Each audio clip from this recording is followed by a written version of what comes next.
Hello everybody, here we are, and let's just simply get started. Just a sec. Oh wow, that's insane. Let's just simply go to YouTube. I was actually watching that anime yesterday, so that was there on the screen. Coming back to this.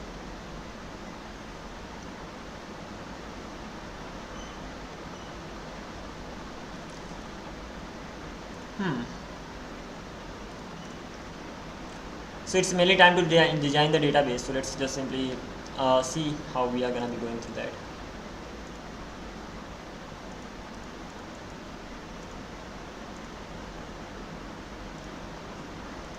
Alright, this seems to be fine. Let me just simply open this Notion doc, and meanwhile, of course, software and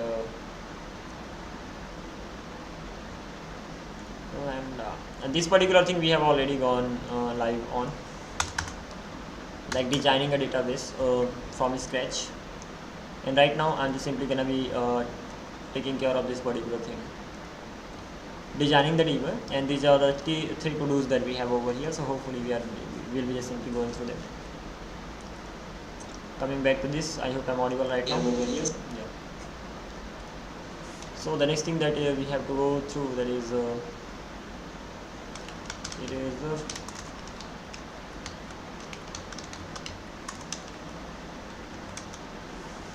I think this is the website planning. Alrighty, let's try to design the database probably here and see how it actually goes on. So what we are gonna be doing, first of all, we have few things here. We have to design a database, that is for sure, and this is the requirement for that. So owners of hotels should be able to list property and rooms on the platform. So owners should be able to list property and rooms. What is the next thing on the platform? Users can book a room and of a hotel for a date. Users should be able to book a room for a date. A user might want to bookmark some hotels. Bookmark hotel. A review supports. Review support. Anything else? So hotels, review, booking, wish list and all. Okay, let's go ahead. So this is what we have to do, and let's see how it's gonna be actually done. Just a sec. Yeah. So as for this particular thing, let's say simply, first of all, owner should be able to list property and room. So first of all, we'll have users table, right? Apart from this particular user table, we'll even have hotel table. Apart from hotel table, we'll have rooms. So there are gonna be hotels. We are designing this in such a way, in a way of RDBMS. So like we are designing it for databases that are based on RDBMS, relational database system. So like it is gonna be sort of serialized database design. So ultimately the database design for row and columns. So we have users, we have hotels, we have rooms. We should be able to bookmark as well. So there's gonna be bookmarks, and we are gonna be having reviews. So there are gonna be reviews, and this way should be done. Let's just simply start working on them. So first one, we'll have the ID, that's gonna be primary key, and then we need to have the email. Again, that's gonna be unique. We'll have we need the password, or probably username and password, And what else? User created at, updated at, that's definitely gonna be there. So created at, updated at, these are the common fields, so we'll definitely have them there. One more thing that we'd like to have, that is the role over here, right? So role, that can be either admin or the user. Admin, owner, or the user. So I think this is it. If we need, what else can we add? Probably if we need, we can even when it comes to a user, so user can even have profile page. I mean, this is just the extra thing that I'm just simply adding over here. So probably the user will have the profile, and we'll have profile here, or additional info, and that will be the ID, and that ID will be referenced to profile ID, just like this. So we can go ahead with this kind of structure for sure. So as for right now, this is fine. When it comes to profile, so let's even talk about this. So in the profile, of course, I'll have the ID.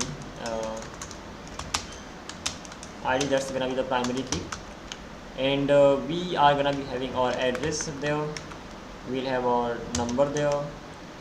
We'll have of course mobile number, and what else can we have there? Address is there, mobile number is there, created at, of course this is something that's definitely gonna be there, and updated at.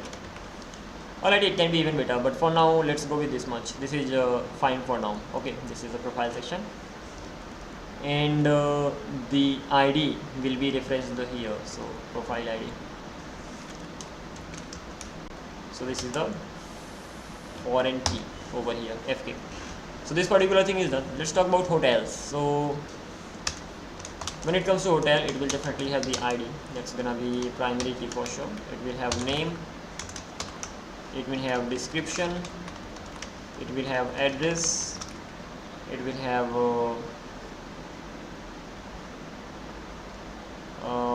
owner, name, or it will just have the owner, and then owner will be the user ID. That's gonna be the foreign key over here, and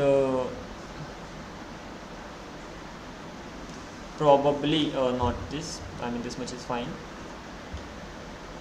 because at the end of the day we are gonna be supporting many hotels. So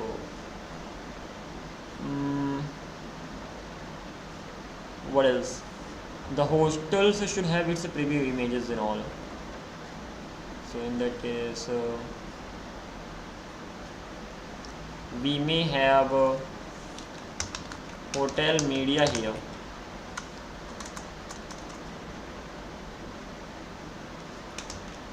Hotel images at least we will need.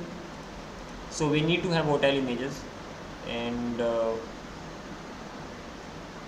one hotel can have many images. One image may belong to many hotels, not really. So it is gonna be one to many relationship over here, not many to many. So we'll take care of it.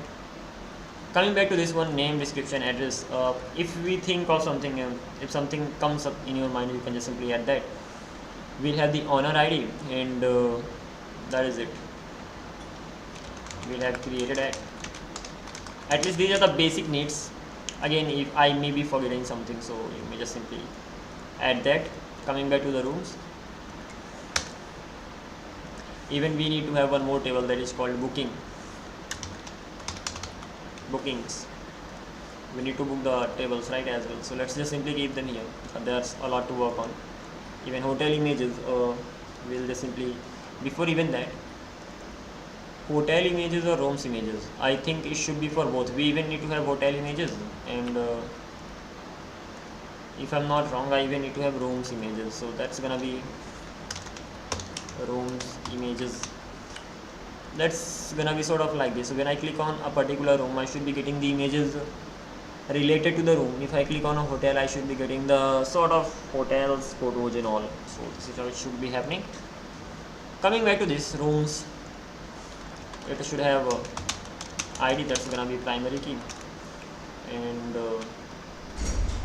it will have the name, of course, the name of the room, address of the room, and what else, probably room number as well if needed, and after that hotel.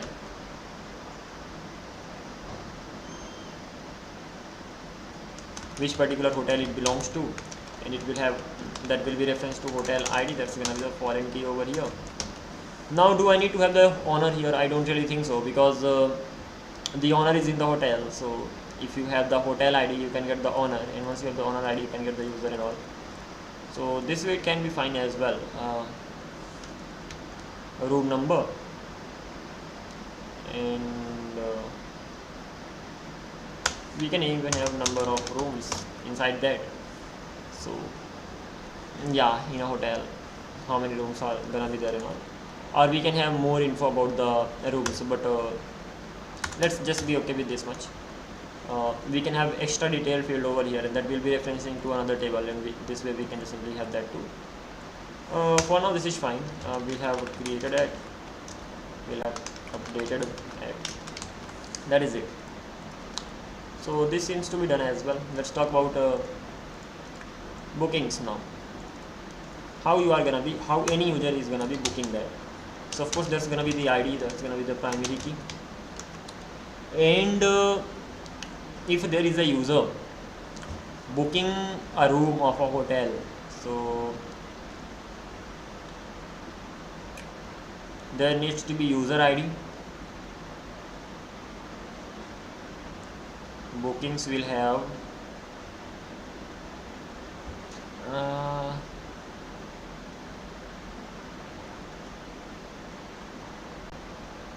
probably room ID of a particular hotel.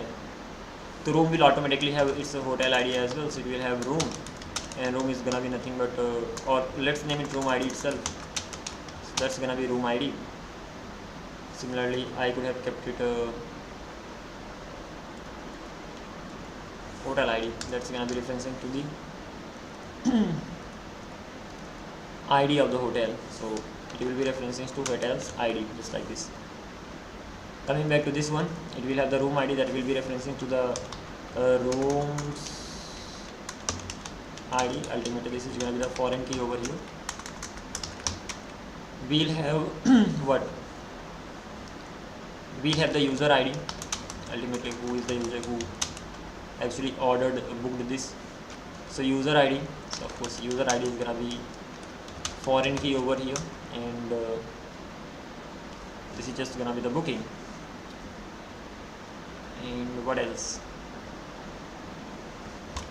Created at, updated at, and booking date we'll have, and by default that's gonna be booked at, we may have booked at, and by default the value of that is gonna be null. And this is how we'll have it.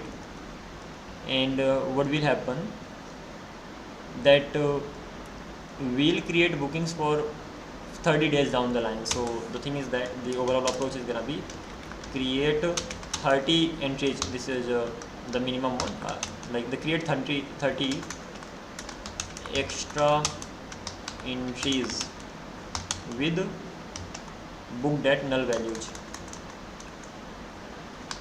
with I should have it here.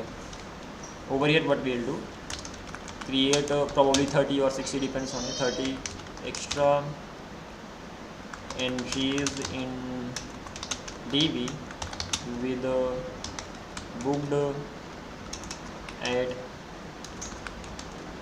as null value, and change the value of the booked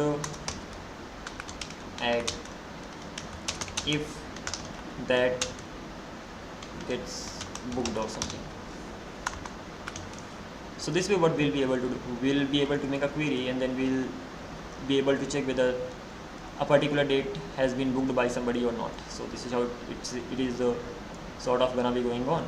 So let's just simply keep it aside as well.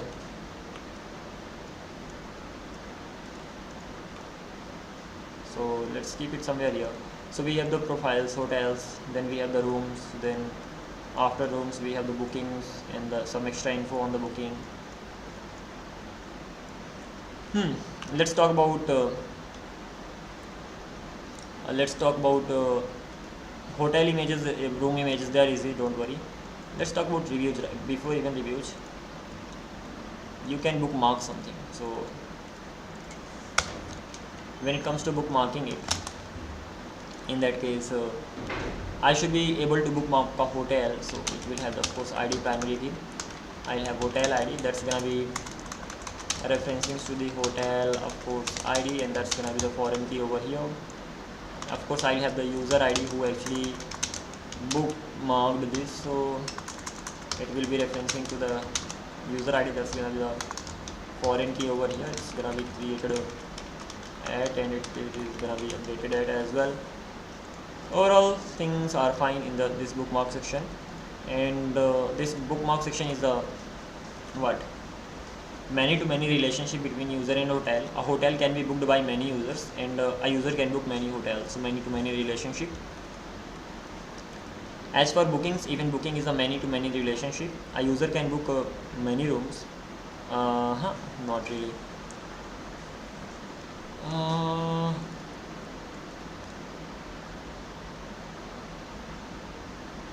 So room ID, it is one-to-many relationship.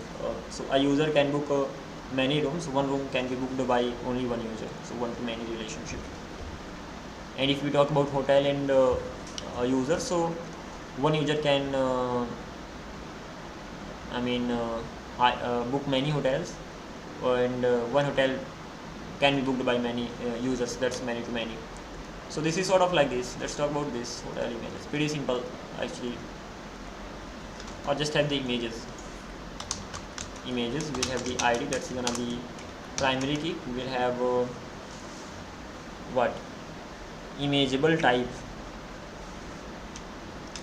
or image type, that can be either hotel or the room, and we'll have the ID as well. So imageable ID, imageable type. Now this name is not right. What can it be?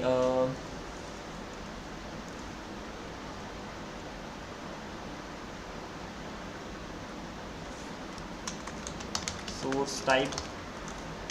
Now the name can be, of course, better here, but okay, never mind. Source ID, we'll have a hotel ID, or we'll have room ID over here. That can be that depends actually what exactly you want to name that. And we'll have created it, updated it. So already we've gone through this reviews. One user can write only one review, and on a room, and one room can get many reviews from the users. So one-to-many. So it's gonna be PK, primary key, and user ID, that's gonna be user ID, and that's gonna be foreign key. And we'll actually have the thing is that it's not like you should directly be able to review a hotel. Only when you book that, then you should be able to you should be able to review a hotel. So we will have a booking ID here. Only when you have a booking ID as a foreign key here, if you have that, and you need to have room ID,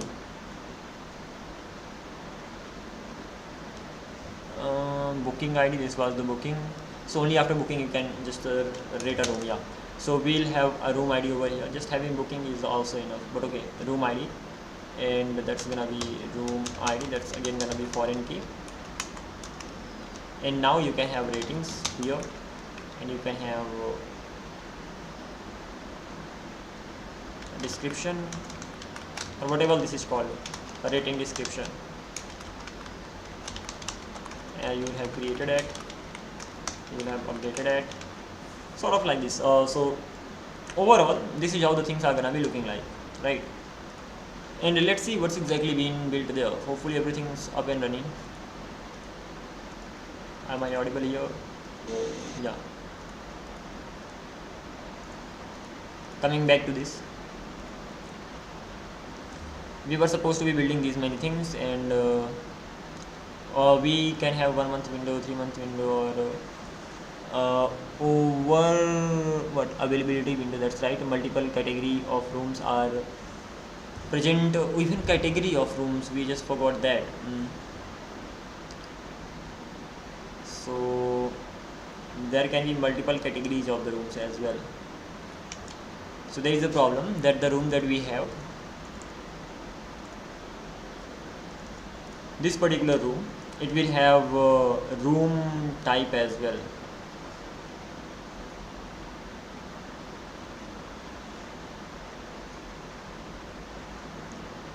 So sweet, that can be different types of this as well. And once this much is done, then we are gonna be selecting it from here. Let's see.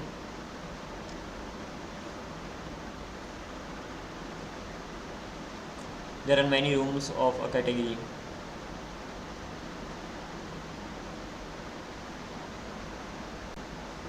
So we do not have this particular thing over here, category. We could have created this as well. So category will have the price and all. So when it comes to room, so let's do one thing. Let's remove this particular thing from here. We'll even have category. And what will this category do? That category will give us different types of rooms, because room has the ID, name, address and all, but at the end that may be a different kind of a room. So in that case it may have suites. So category will have the ID, price, type, hotel ID and room count. Okay, this thing is going over my head, just a sec.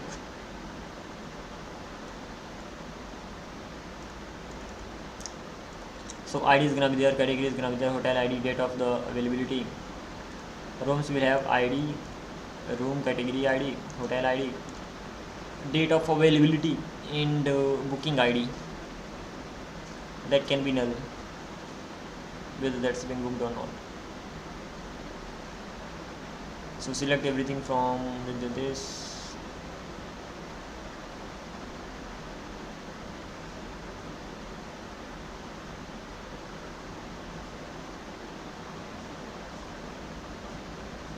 Alrighty, let's come back to this one. Over we had the exact ID. What the hell, it's not be able to be downloaded.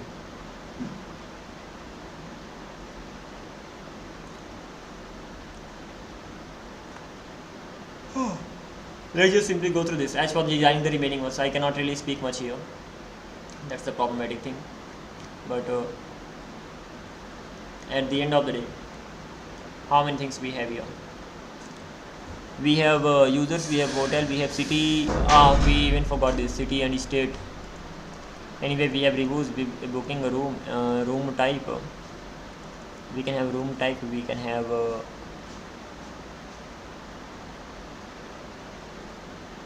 favorites. So probably, what do we need to do just?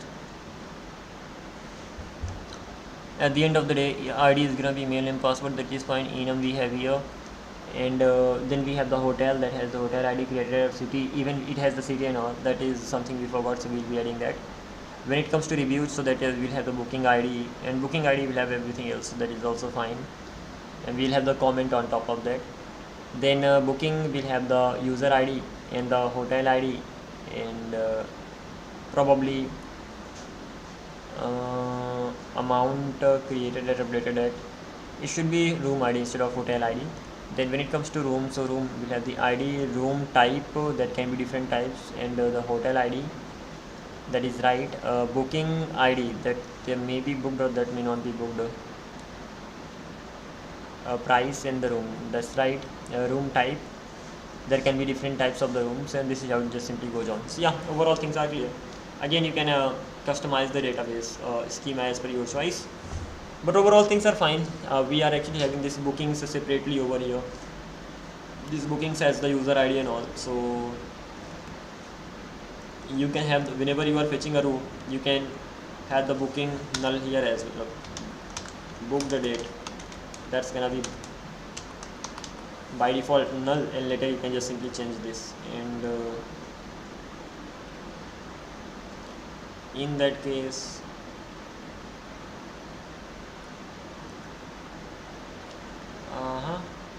so if there are rooms, so one room will have booked at value, and the same thing is going to be repeated again and again in the database. That's not good. So it's not good to have it here, because this is going to be repeated again and again, and so it's better to just have bookings table. Now I'm going to make booking table like this, and whenever someone books,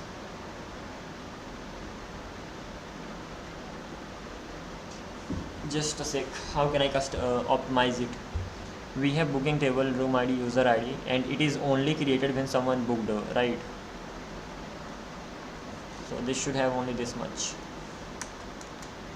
As for the room,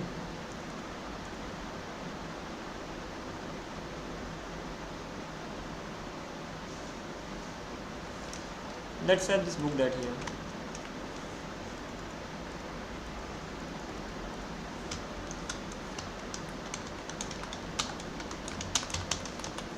That's actually gonna be null. So what will happen, that we'll create 30 entries of it, of the same room, and that is okay, sort of fine. That even if there are 30 entries, they do not belong to any bookings, and when the booking actually happens, at that time they are gonna be belonging to that. What else is gonna be like this? And even we can add later city and country. We can add these things if needed. So this way they can be part of the hotel as well, or they can be separate too, depends. But overall this is how it just simply built. Okay, apart from this particular thing, there are two more. So Twitter and Udemy will work on this, but not now. It's just like I cannot speak much, sort of tired a bit. Okay, never mind. What are we gonna be doing next if we are not gonna be focusing on this? The title of this, let me change this, and the next thing, yeah, let me work on this particular section, AWS. So what we were supposed to be doing here, that yesterday we were supposed to be creating a server, then we were supposed to be deploying that and all. So that's gonna be our main focus. So it is gonna be sort of actionable part, so let's just simply focus on this. Meanwhile, let me have some water.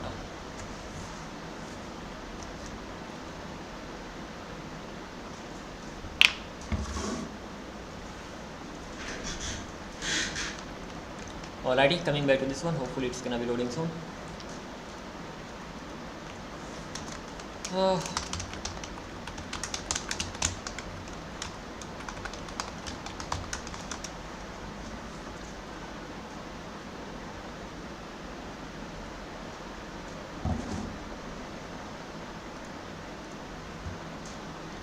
Alright, here we are. So yesterday we were supposed to be doing some cloud related stuff, so let's do that right now. Because in this particular section I have to explain, and I'm done explaining. So let's do something that doesn't require that much explanation, steps to do the things and all. So we are gonna be going through this. So first of all, we'll have to create a server, right? And then only we can deploy that.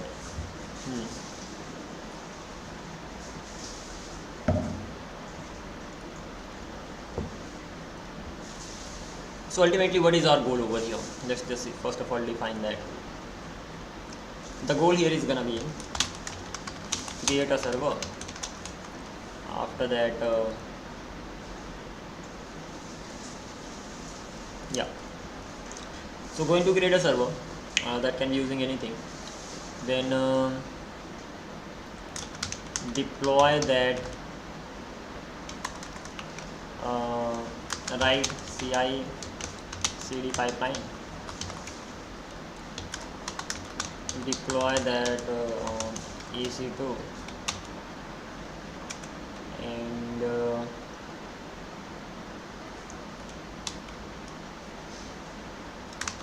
save environment variables on AWS. Somehow we have to do it, and probably later the containerize the server and deploy on EC2 and Elastic Container Service ECS. These two things. So this is what we want to do. Again, it seems to be like few steps, but it's gonna be really a big one. So we'll see one step, one by one.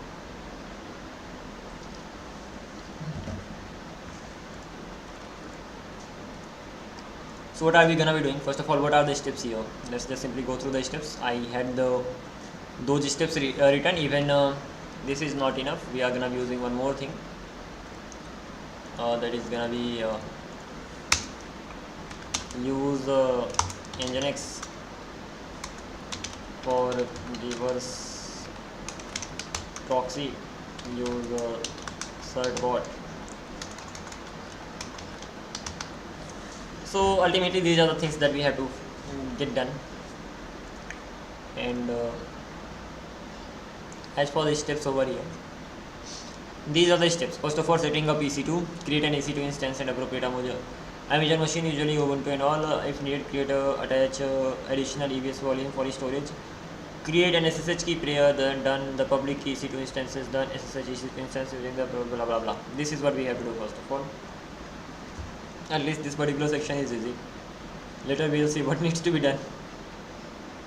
As simple as that. So let's just simply work on this particular part first of all. So EC2.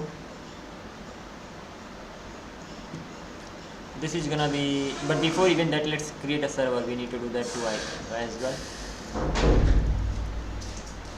Just a normal server. Let's see how much we'll be able to put into that. But we are gonna be creating a test server over here, or a starting server.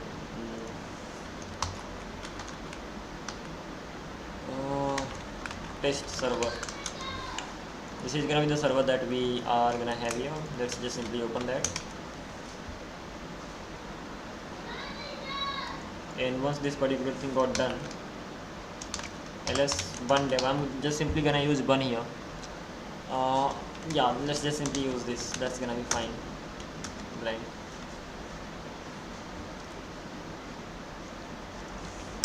Okay, so this is what we have, and apart from this particular thing, bun add express bun add types /express. We need to have this bun and .env. We don't need to have in bun at least. And what else? Probably we need to have course. So bun add course. We need a Zod probably, and we need a JSON web token. And I don't even think these many things are actually required here, but let's just simply have them. And what else? We'll see. Let's simply just get them. And apart from this particular thing, ls mkdir src cd src mkdir middleware routers controllers. We'll have what services, utils, repositories. What else are you supposed to be having here? Even we'd better have database integration here as well. That would be better if we have that. Okay, so these many things are gonna be there. Let's just simply work on them. And this index.ts needs to be removed. I have server.ts here. Coming back to this,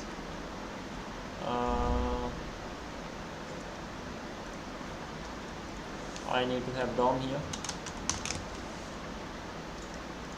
Now let's just simply start working on this. Import express from express. Let's do one thing. Let's start with the basic thing, then later we'll make more changes to this. This will automatically be pushed, so that's what we have to focus on. So we'll write the basic server, then we'll push it to push the code to GitHub, and we'll deploy it on an EC2 machine, and then next time onwards we are going to be actually creating a CI/CD pipeline, so that everything gets as we make changes, everything gets uploaded there automatically. Anyway, const app express.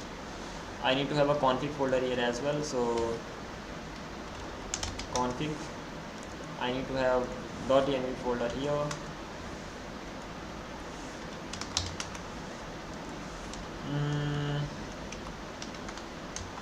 Port number is gonna be 3000.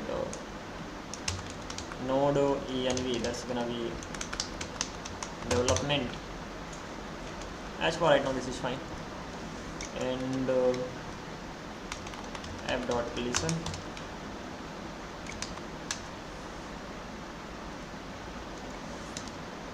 env.ts,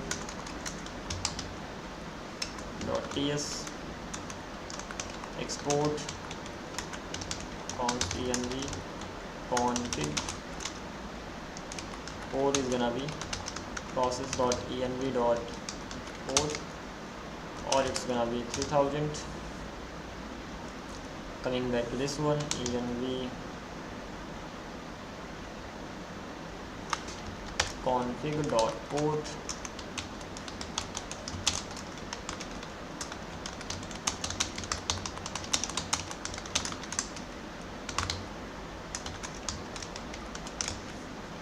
alrighty. So this is how it's just simply gonna be going on. And app.use express. I'm not gonna be explaining much because of sore throat, it's hard for me to speak, so I'll just simply keep going on just like that. App.use /API /v1 router vn/index.ts, and we'll have another version as well. Probably we'll introduce later, but okay, let's have it. Coming back to this one, we'll have index.ts, we'll have health.ts, it can be health/router.ts, and we'll have what apart from health, just have health now for now. Later we'll see. Yeah, that would be better. So probably we are gonna be creating some server, and that's gonna be used then, but as for right now, we are gonna be just simply having this. And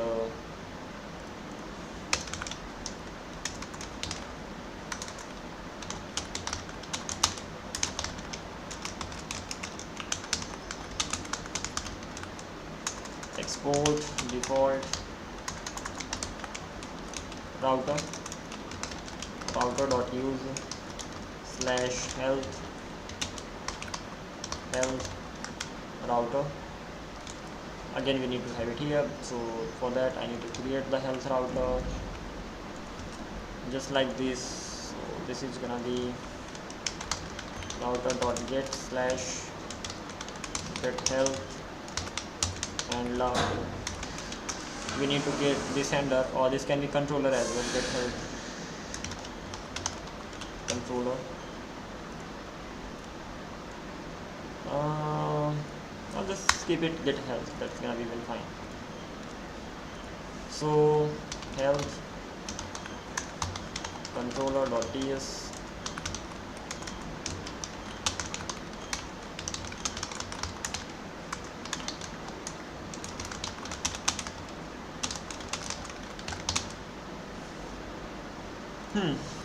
request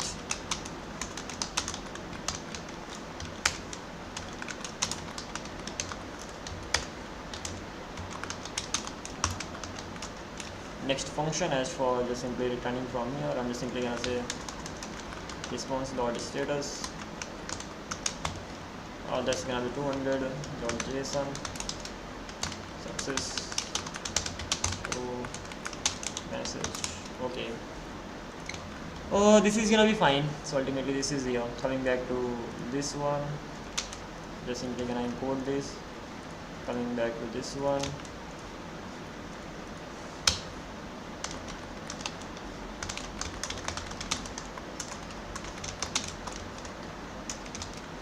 so this thing is done as well. Coming back to this one,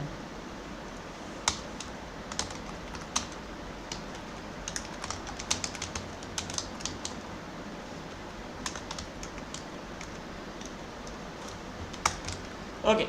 So this seems to be done. Overall setup is ready, and let's see what's gonna happen now. So we have the environment variable here, and by default we have 3000, and even we have 3000 here. Now bundle.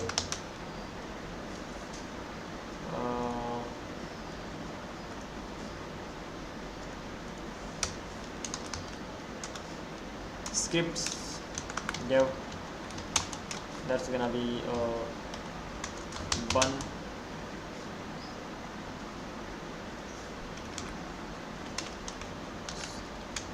source server.ts. It doesn't even compile it, right? Yeah, so it's gonna be fine. And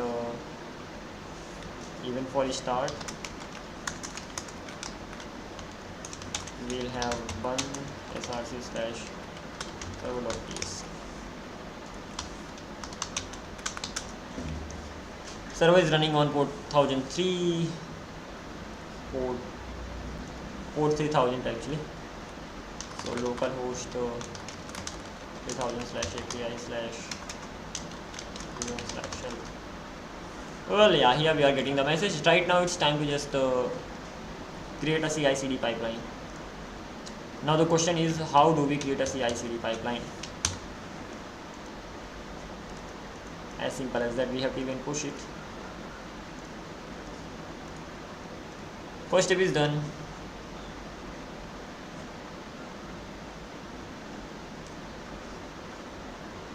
This is the CI/CD pipeline, cd dot. So ultimately, what do? We have the name. We have on, push, branch, main. That is fine. Jobs, redeploy everything. So ultimately, this is gonna be deploy. Ultimately, we'll have the name, deploy everything to the staging cluster, runs on Ubuntu latest. These are the steps ultimately. Fine. And we have checkout repository. We have actions checkout, and we'll have to see exactly what it does and all. So checkout repository, that simply means it is used for checking out the repository. Then we have set up the npm. So npm action setup, this version latest. What it does, I'll have to figure out. Then this is the another thing, like what's the use of this? Add SSH private key and get permission and set permissions. So already we are doing that here, and lastly we are deploying it. So yeah, there are few steps that we have to go through. Probably I'll have to go through a proper documentation on this if needed. Yeah, I'll have to. Like, it's not like it cannot be done. First of all, we are checking out the repository over here. Once that is done, we are just simply SSHing into the machine directly, and this is the overall thing that's happening. So we have to go with both page, and meanwhile I can find something. How to create a CI/CD pipeline.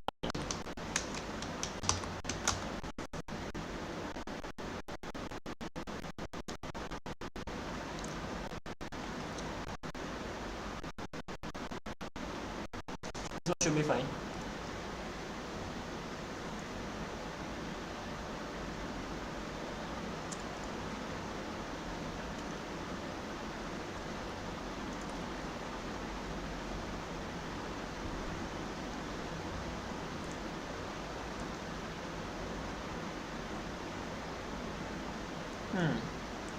So time to read a few articles on CI/CD pipeline as well. It's not like I cannot go directly.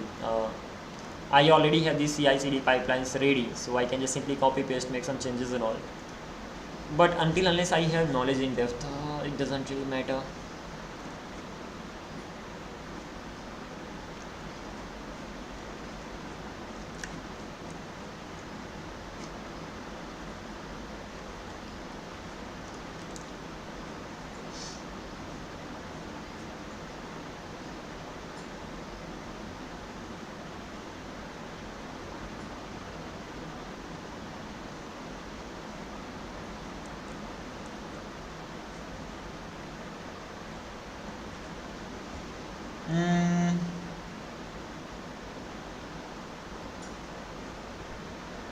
Well, there's a lot that I have to learn in the DevOps section.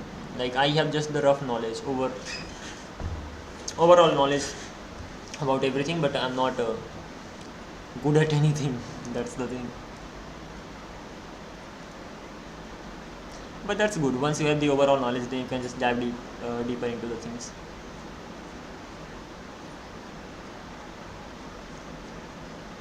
It's too much.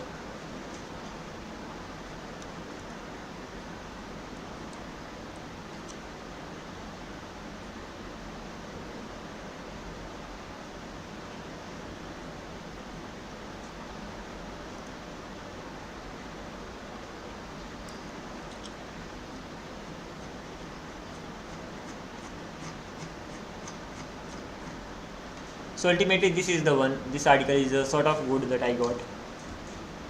How I built a monitoring dashboard with automated deployments.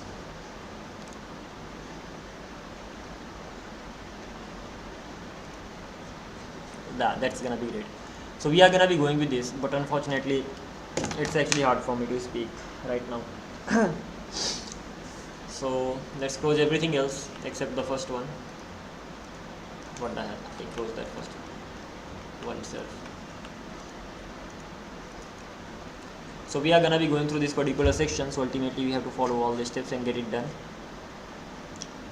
Hopefully, this is gonna be done soon because I am not in a situation of getting it done right now. Don't know for what reason, but okay, never mind.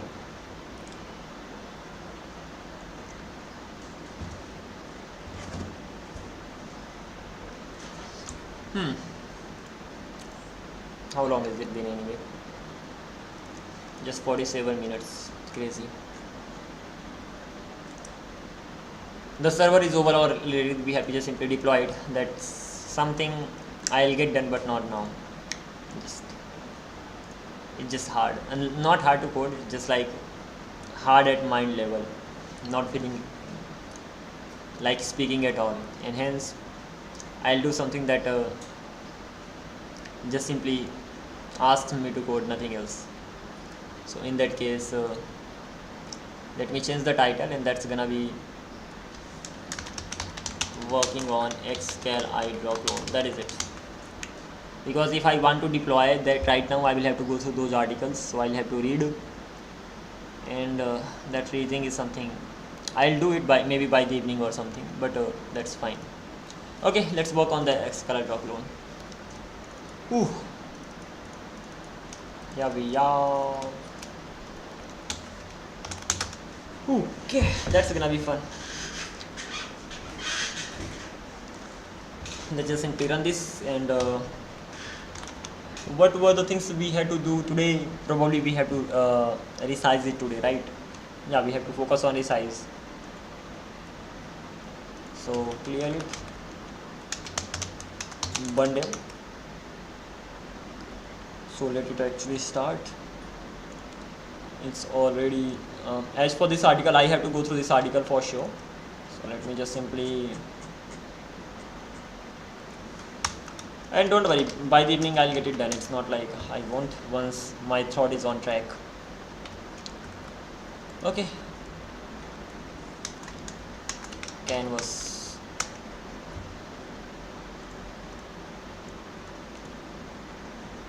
Whew. And what do we have to do first today? Probably as for making the code better, look better in all, we'll definitely work on it, but before that let's implement the resize functionality, and probably once that is implemented, and how can we make it even better? Just a sec. We have this font area, that is fine, we are just simply getting it directly over here. Let's try to let's try to format the code a bit, and then we'll go on. Like this particular page is already formatted, there's nothing to do here, that's fine. The interesting thing starts in the components. So coming back to this one, we have a canvas, properties panel, toolbar, UI and all. Mostly I have worked on the canvas section, so let's go to the canvas. Inside canvas I have constants, so canvas related constants, image related constants, and tools related constants are here, right? Let's go to draw, and here we are drawing the stuff. Before even that, if I go to hooks, and this is gonna be the first hook. So what I want to do here, that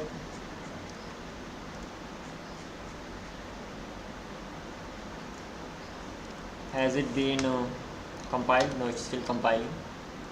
We have the canvas rough, render shapes. Whenever existing shape changes, moves the page up and down, left and right, that is also fine. Just the value start point null whenever the tool is selected. At the end of the day, what we'll do, we'll give all the code to AI, and we'll ask the suggestions exactly how we can make it better. As for right now, I have the viewport, right? So the whole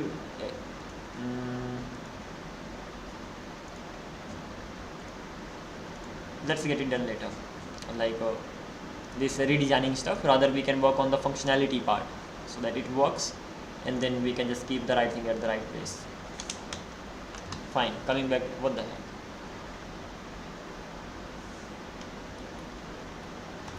No, this is fine. Okay, hopefully everything's working right now.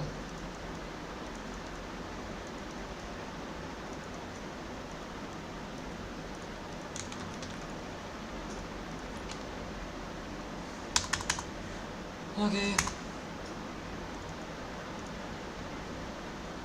so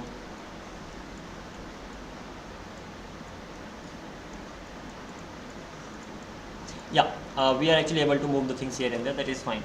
Now the next thing is that are we able to zoom in, zoom out? Yeah, we are able to do all these things. The next is that as soon as you select a shape, right, once this is done, then I'll give the code to the AI and we'll format it better, that's fine. We have to work on the resize part. Like as the shape is selected, like this is, now whenever I hover over it, and as it comes to this, so I can go up and down only. So probably if I go to excalidraw.com, let's see how the resizing is being done there. So suppose I have this, so over here we have only 4 sections, and we can sort of resize it the way we want. How about eraser.io, so app.eraser.io,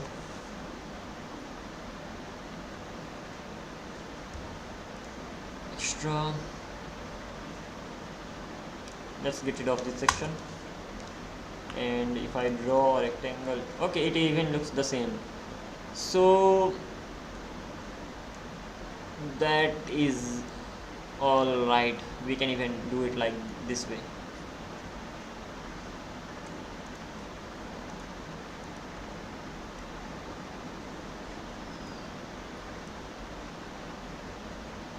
So at the end of the day, whenever you hover at the bounds, the cursor changes. First of all, we have to implement this, and as soon as this happens, if I click on that, I should be increasing or decreasing it. It's just as simple as that. Coming back to this, how we can change the cursor and what kind of cursor this is. Type of cursor when we resize. So I think that's the resize only. That's right. Resize cursor type. I think cursor property. So these types of cursors we have, and we do have a resize cursor, right? Row resize, S resize. So we'll see how we can implement this. And coming back to this, whenever I hover over that, so first of all we have to make just a sec, what are the steps over here? I selected the shape first of all, that simply means I clicked somewhere. Now after clicking, I just simply move it, and as I am moving it, so once it gets on the border, the cursor style changes, as simple as that. So whenever I am moving, I am not literally doing anything. So at that time, how am I gonna be changing the cursor style? Interesting. Changing the cursor style only when the cursor is on the bounding box. Okay. If the coordinates they fall onto boarding this let's see what we can do. Coming back to this, whenever handle pointer down happens, the shape is already selected. So select the shape is selected, that is fine. Once the shape is selected and we are moving the mouse, so this particular section over here, and when we are moving the mouse, that is still gonna be select only. So the type is gonna be select, that's gonna be selected shape, but this is not gonna be pointer down, rather it's going to be pointer up. Yeah, so this is what happens when the pointer down happens. And so I can say cut this, if is pointer down, if pointer is down, in that case of course I have to do this, I can cut it from here. And if pointer is not down, so I have to go with this one. So at that time somehow I have to change the cursors. Now how is the cursor type is going to be changed though?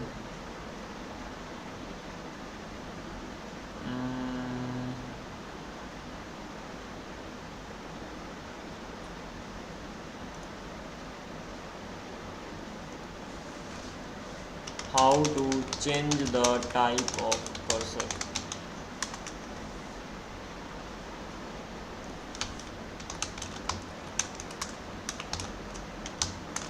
HTML canvas.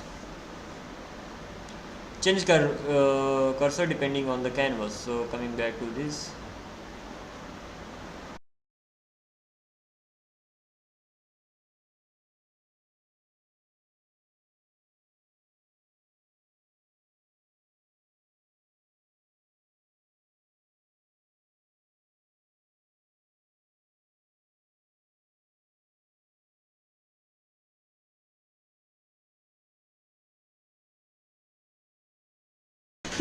alright everybody, here we are, and let's just simply start working on that. So the goal was here that is mouse on bounding box. Is mouse on, or is the cursor on bounce? Just like this, we have to just simply check whether this is on bounce or not. And to check that, what can we do?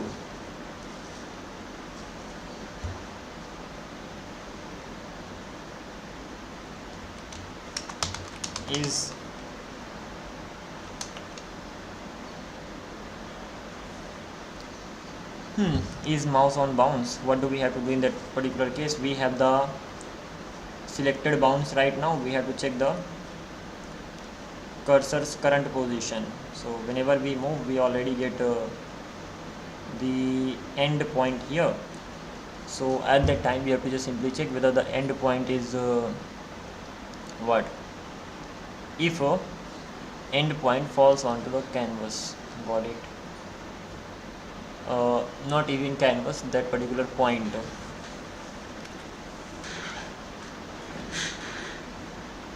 Check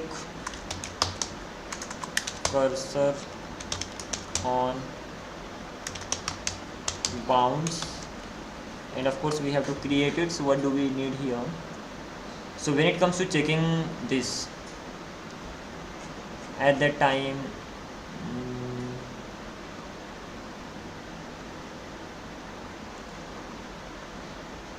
utilities,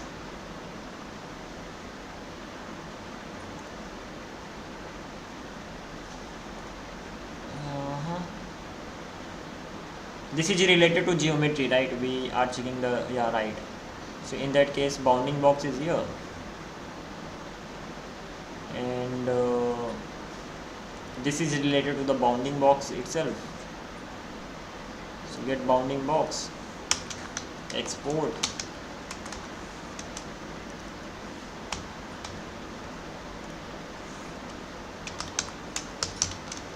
export function, check cursor on bounds, just like this, and we have to just simply implement this. Coming back to this one, import it,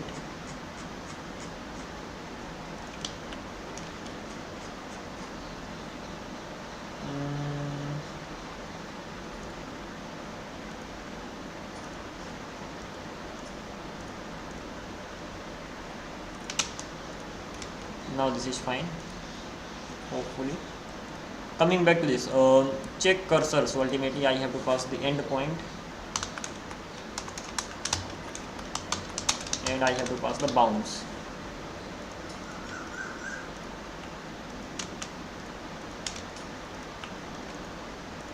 It needs to have point, that's gonna be type of point. It needs to have bounds, that's gonna be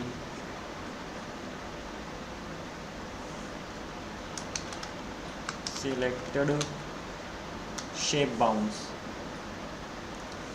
And now we have to check. So when it comes to bounds, so we have min x, max x and all these things. How am I gonna check whether a point is on that? So this is the hit testing of what? This is the hit testing of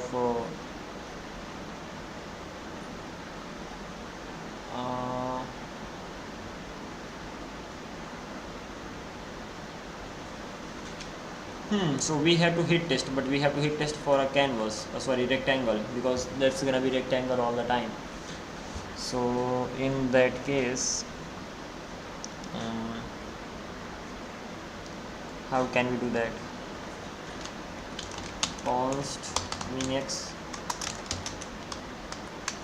min y, max x, max y, that's actually gonna be coming from bounds. This is done. Once this is done, so we have sort of a rectangle. Now we don't have to check whether that's inside, rather we have to check whether that is on that. So checking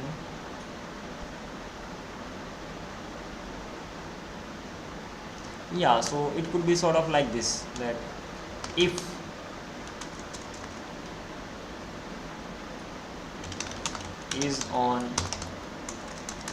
is the cursor on mouse on bounds, that's gonna be false by default. And if point dot x, let's talk about from here. So if x is the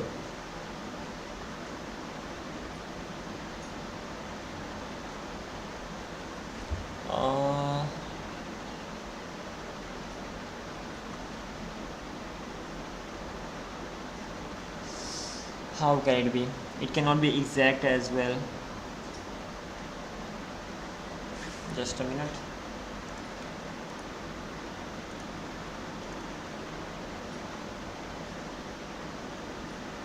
only this is where it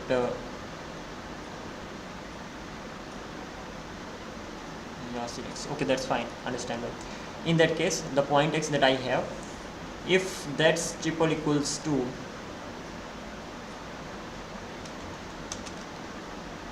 min x minimum x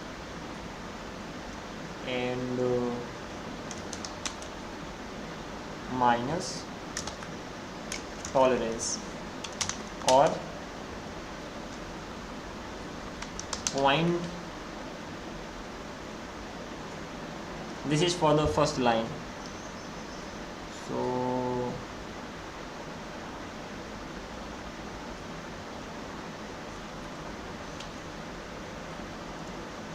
ultimately, if the point is, how am I gonna be checking on this particular line? So in this particular line, if the value of y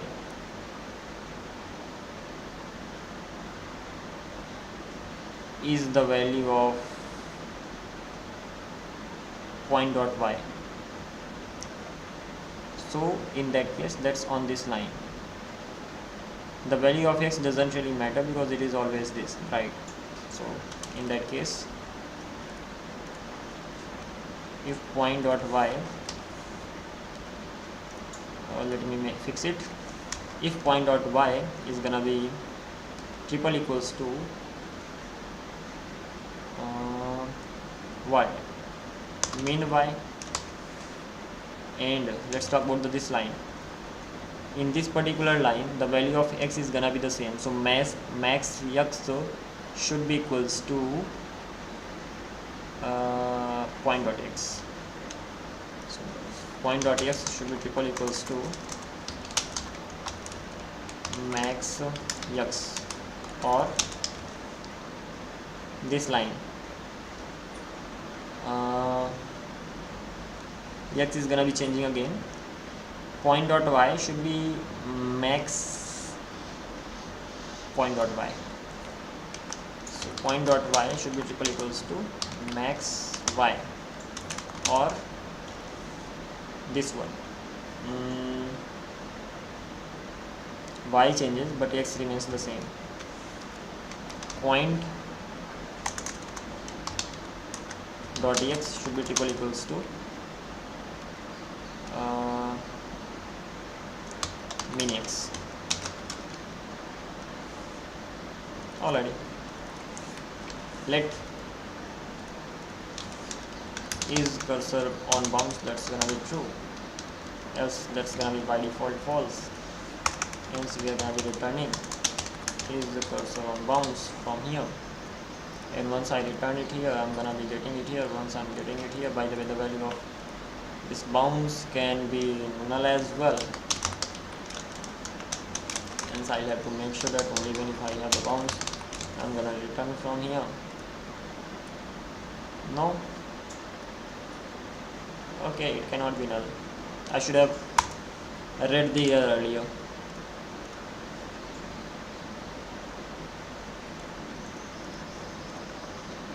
Understandable, this is here, so this should be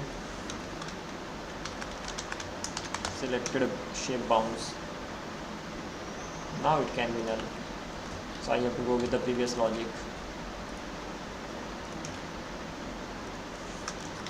CLG is on bound is going to be is the cursor on bounds. Here we are, let's see.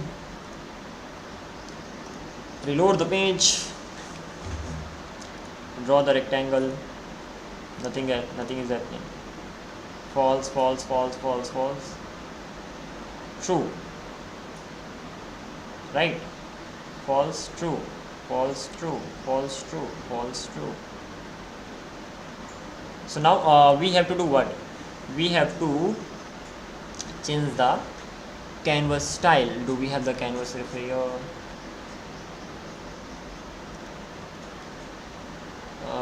Endpoint, I forgot about that. Context.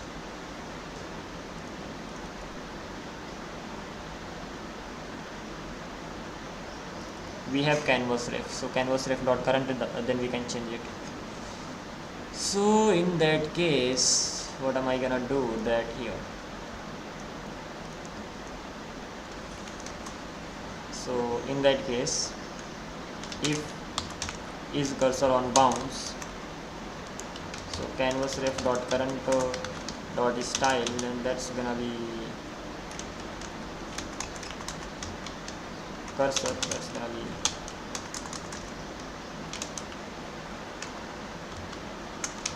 in that case I'm just simply gonna return from here. And I think I started facing the network issue again as expected. Why is this happening? And I'm not sure.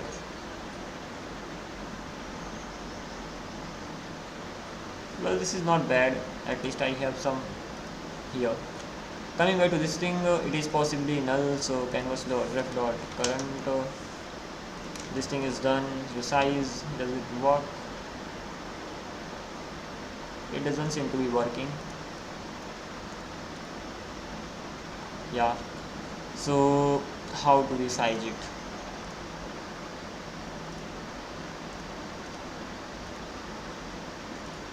Style dot cursor, and that's gonna be the cursor style. Now the cursor style is gonna be let's change it to probably move. I'm not sure whether it's gonna work or not.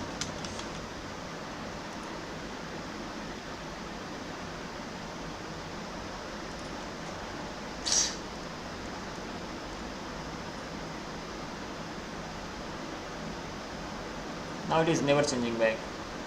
Okay, it definitely needs to change. In other case,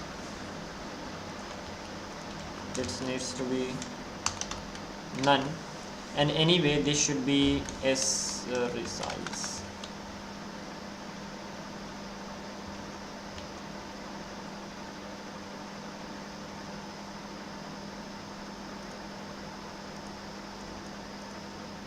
Now it goes away. So this type is not right. Come on.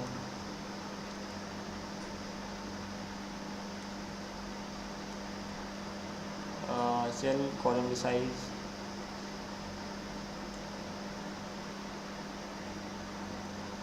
Okay, this makes sense. So let's have call resize here.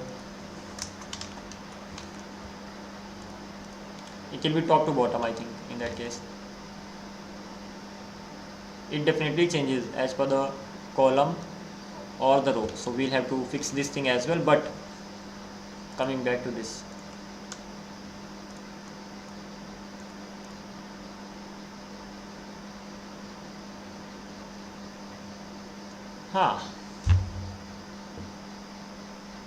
that is what I wanted, didn't I? It should be default. In the many cases it's gonna be default, but as soon as it arrives here, it is this.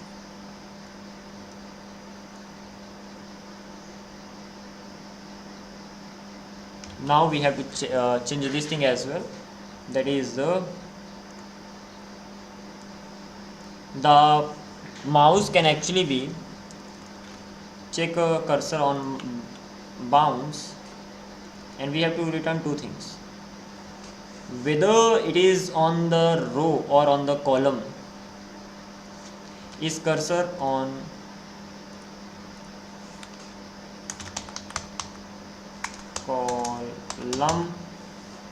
column means top to bottom, so column bounce, and let is cursor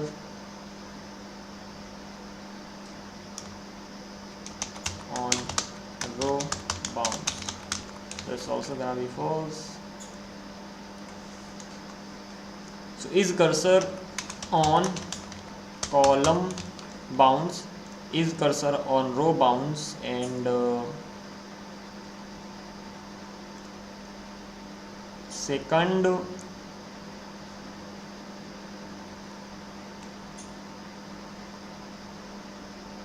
and the last one are for rows.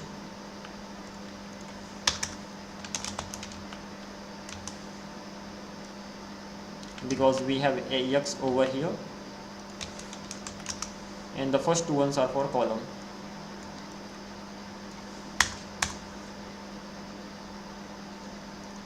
So the Y stands for column, so this is gonna be like this. X stands for rows, so this is gonna be like this. By default they are gonna be false. So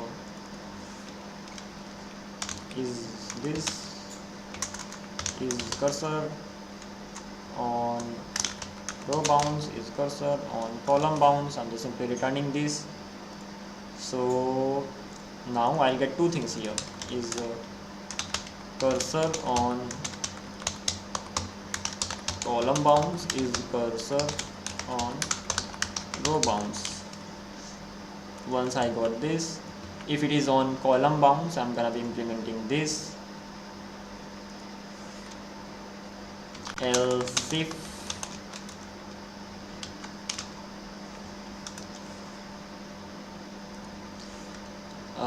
is canvas on row bounds, so I'm gonna use this, else that's gonna be default. The values, it can actually be undefined in that case.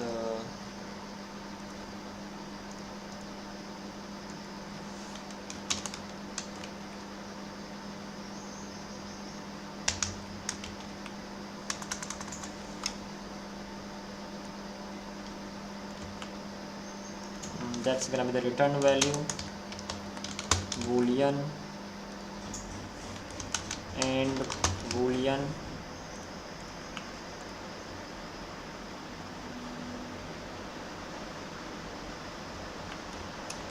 What is the problem?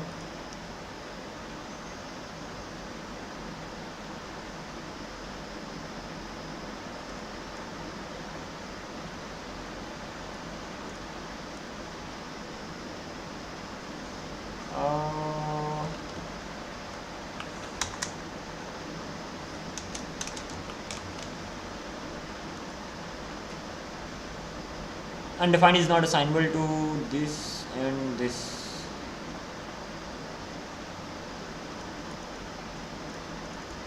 They are always gonna be true.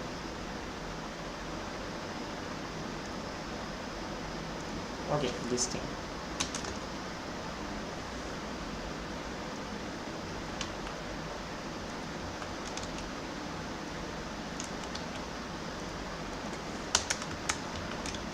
Okay, this seems to be fine. So we have the values like this, and hopefully this is also gonna be okay. Now let's try this thing out. Reload the page. This select, it is the opposite.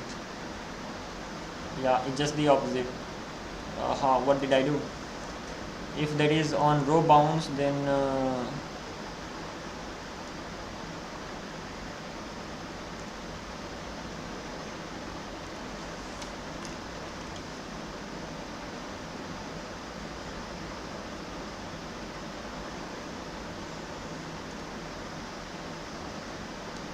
we're not really doing anything. So first of all,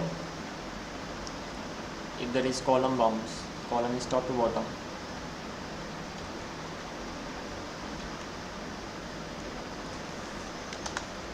Row resize.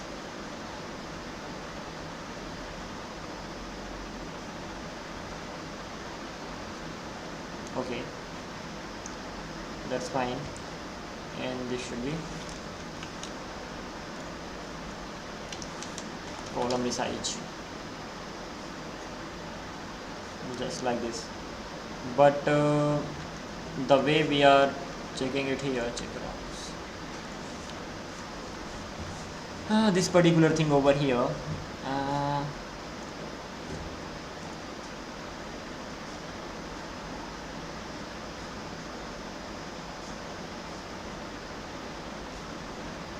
so how are we gonna be checking this? Because we have to even add what? We have to add the tolerance as well. So in that case,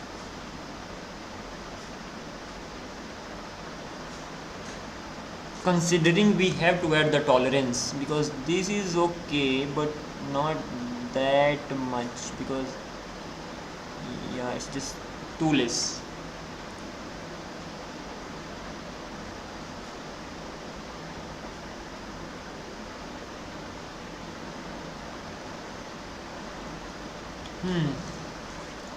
In our case it is not that better.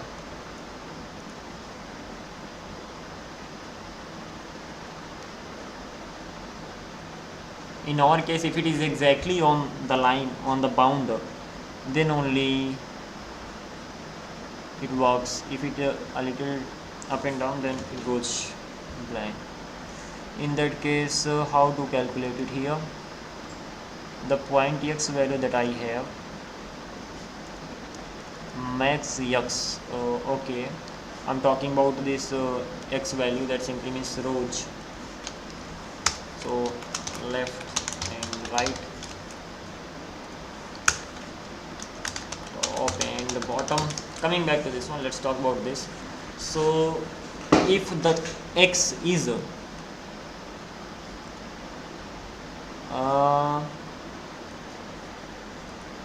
let's do it like this. We have to add the tolerance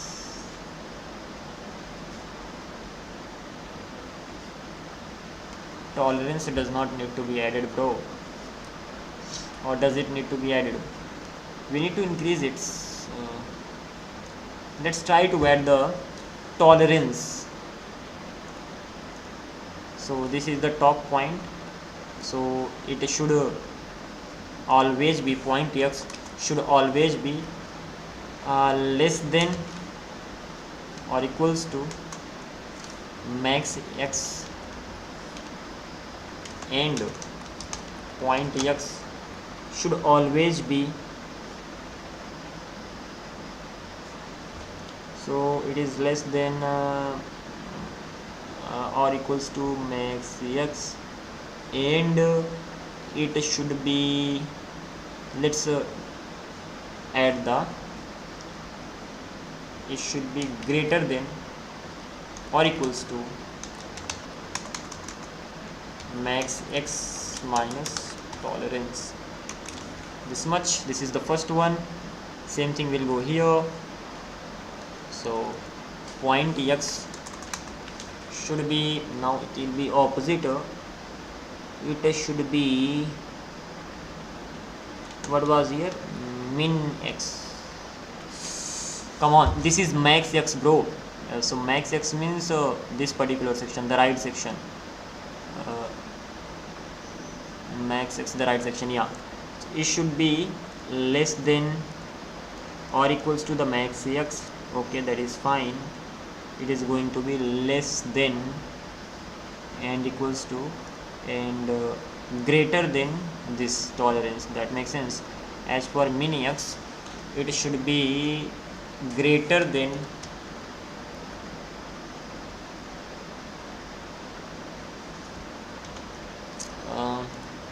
if this is the max value, so the point should be less than max, yes, and greater than this, yeah, that's right. And if this is the value, so it should be greater than min and less than this. So it should be greater than or equals to min x, and point dot x should be less than or equals to min x plus tolerance. So in the min value I have to add it, in the max value I have to subtract it, and this is how it's going to be done. Let's see. It is mainly for rows and columns, mainly rows. Yeah, this is better, far better than earlier. That's what I wanted. Yeah, even if you, it works on the tolerance as well, and that's what I wanted. Same thing is gonna be repeated for this.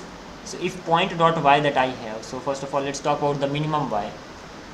So minimum y means what? Minimum means top, so it should be greater than or equals to minimum y, and point dot y should be less than or equals to min y plus tolerance, just like this. And same logic here, So point dot y should be less than or equals to max y, and point dot y should be greater than or equals to what? Max y minus tolerance. Okay, here we are. So that's what I wanted, even if it is easily selectable now. Similarly here we can easily get the things done. Now if we select here, we can only move up and down, left, right and all. How we are gonna be handling this resize thing? I think it's gonna be right for all. So one more thing, once that is selected, so hit test should happen on the whole shape.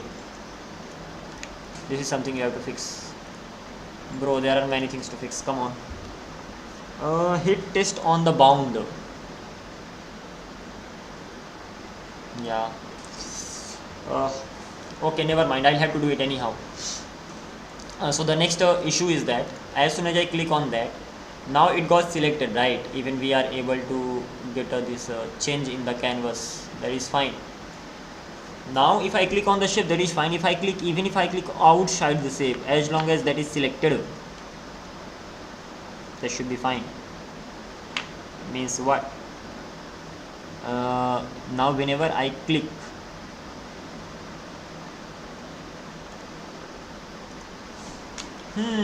congratulations, new problems. And even the bigger problem is that I have to structure it. I am definitely gonna be taking that. I'm writing logic on my own, that's more than enough. Now of course, to structure this better, I'm gonna take the help of AI. Ultimately I will give the code and ask suggestions to just improve it, that's it.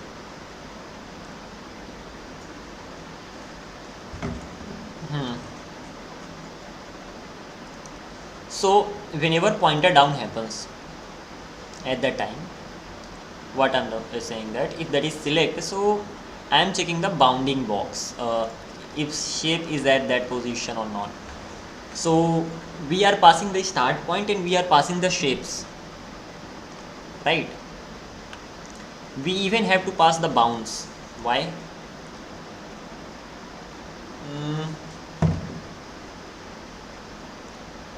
And we even have to pass selected shape. They are gonna be optional, but if shape is selected, we have to test hit on the whole bound. So what I have to do here, that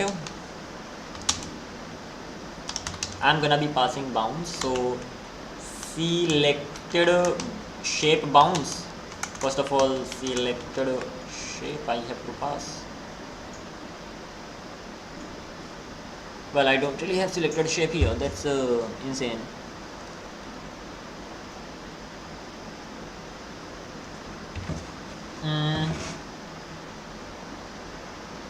We have set selected shape.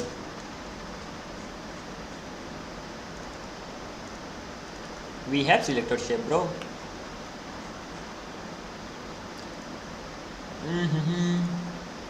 So whenever we are getting the position at start point shapes, that's fine. Two optional values. The first one is gonna be selected shape, and the second, what the hell, selected shape. Isn't this the name? Selected shape. This is the one. Why can't I use it there? Anyway, and probably the value can be undefined, that is why. And selected bounds, shape bounds, that's fine. Customize the logic as per the need. Here we are. Get a shape at position this. Now what do we have to do? That we are getting two more values here. First one is gonna be selected shape, that's gonna be of course the shape, and selected shape bounds, that's gonna be selected shape bounds. Once we got them, then what are we doing? Once we are getting them, we are checking if point is in the shape or not based on the shape. We are getting the shape. Okay, fine, got it.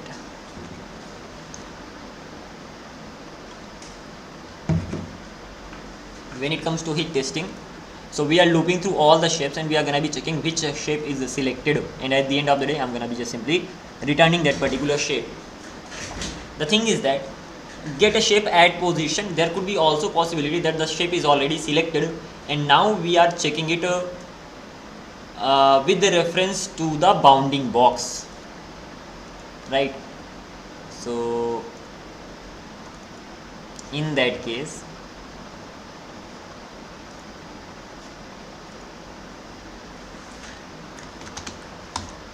selected shape element, shape at point, we are returning shape at point. Coming back to this, if we already have a shape selected, in that case the logic is gonna be different, as simple as that. Yeah, that's gonna be different. How different? So at that time,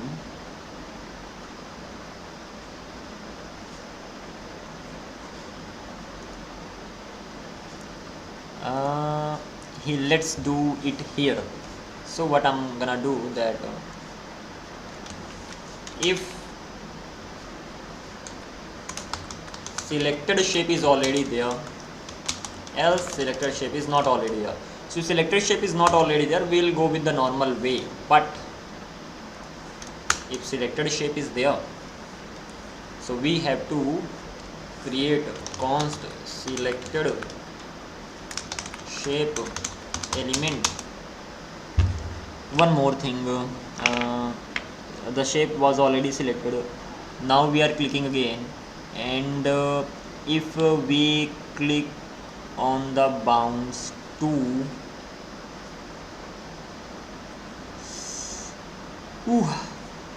we are sending, okay, we have to return the selected shape only. Okay, fine. So point in selected in selected shape bounce. So points in selected shape bounce, this is gonna be the one. I'm gonna be of course passing the start point whenever I clicked, and this time I'll be passing the bounce here just like this. Again, this does not really exist, so I have to create another function. Export const point in selected shape, that is already selected.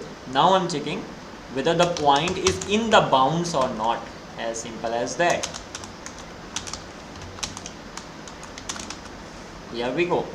And again, don't worry about the naming conventions and all. We'll make sure that at the end the names are amazing, the code is structured better. For that thing, I'm definitely gonna take the help of AI without any hesitation, but the logic should be written by me. So bounce,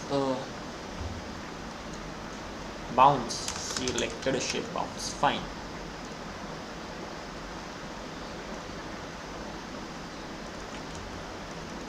Selected shape bounce, and then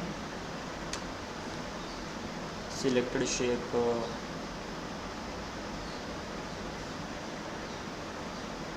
if I have selected shape element, selected shape element like this, I mean that's what I have to check, because I know that is already the selected shape. So if the shape is already selected, I'm just simply gonna check with the point in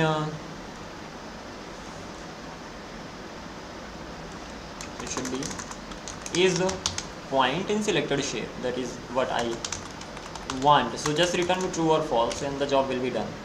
And if that is true,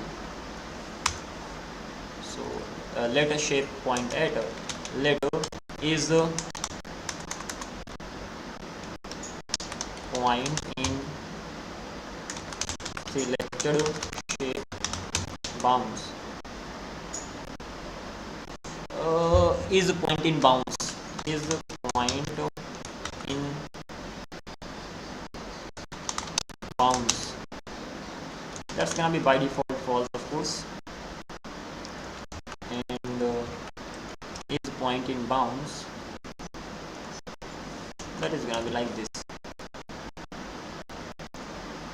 What is the problem? Void is not assigned, that's fine. So we are gonna be returning, for example, true from here as for right now to get rid of the error. Now we have to check. What do we have to check? Bounds. So it should be less than that. Yeah, it's easy to just simply calculate, or we can copy paste the logic of rectangle, because that's the same logic we are using over here. I can copy it all. Of course I'll customize it. Yeah, so how to check the inside? Of course I'm gonna be getting the point, so let's just simply name a point here so that at least the errors are gone. So point dot x should be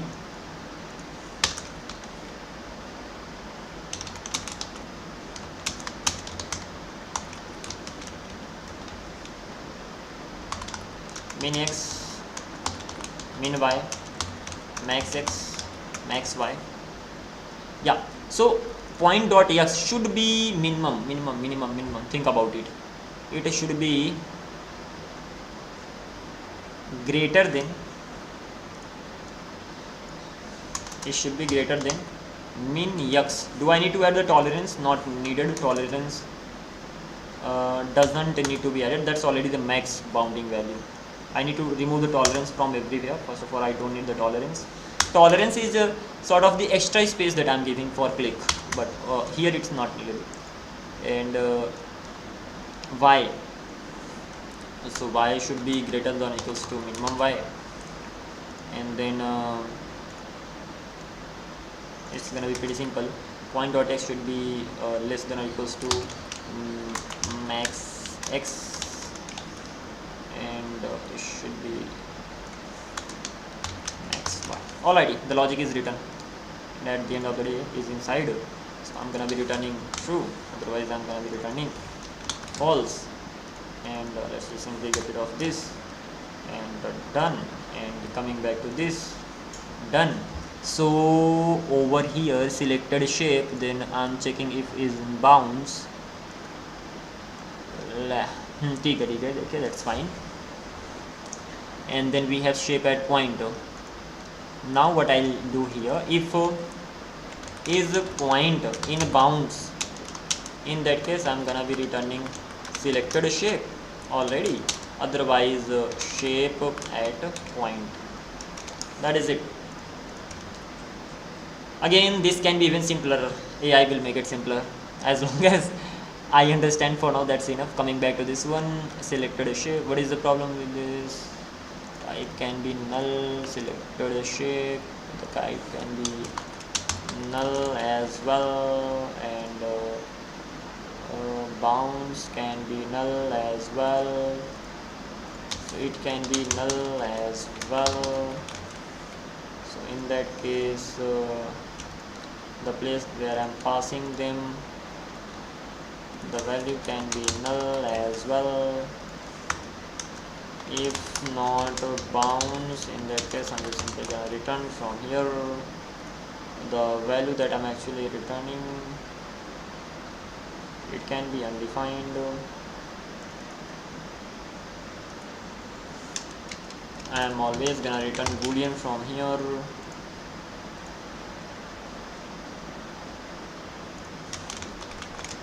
False.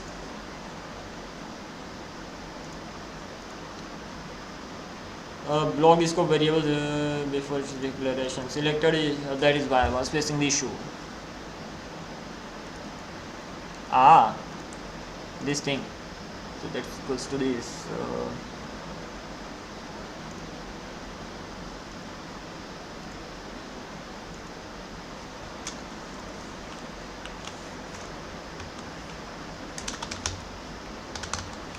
Selected shape element,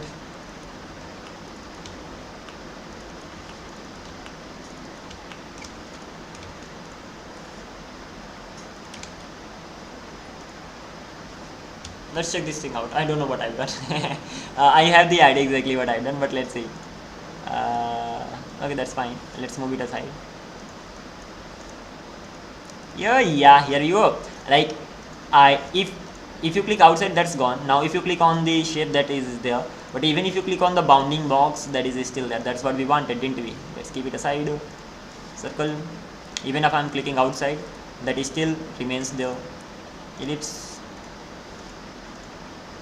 remains there. Line, and for the line we don't really need to worry about it. It is always gonna be there. Arrow.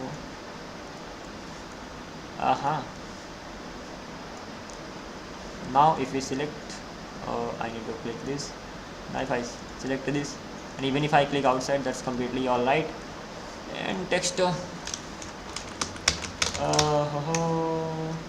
we are.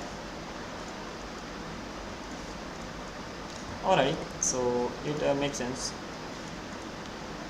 Image. So congratulations, it is working. What is the next thing? The next thing is that as soon as you draw that, you click that, and now you should be able to resize that. That is one of the most important things. And when resizing, first of all, if you are clicking at the corners, got it? If the mouse is actually in the corner, it should be able to resize both. Is there any property for, I need to even know this thing. I know whether the mouse is on the left, whether the mouse is on this and this and this, that is fine.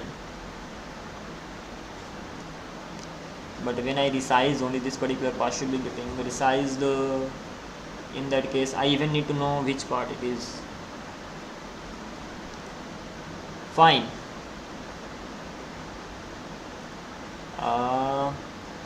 I have to return everything. That's insane. Without those properties, I can't really do anything. So whenever I click down and that is selected, I get the position as shape. That is fine. Even we have set the bounds. Let's come back to this. Whenever we move the mouse over here, and if that is selected and selected shape is there, so we have two conditions. First one is that pointer is down, so of course we will be doing something. Second one is that pointer is not down, then this is what we get. But we check that the cursor is on the bounce or not. This is where what we have to do, that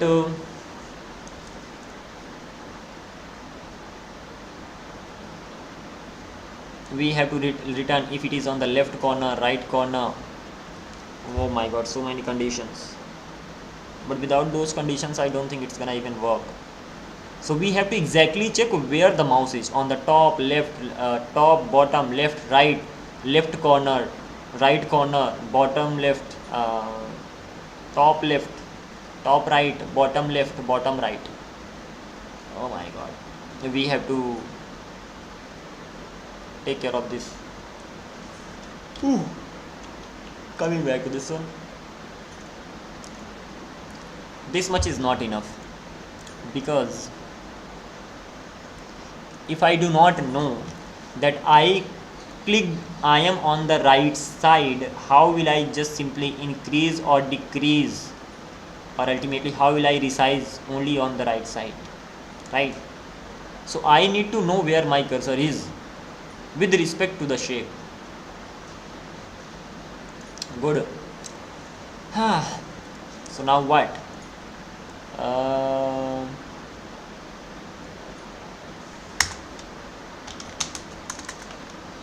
30.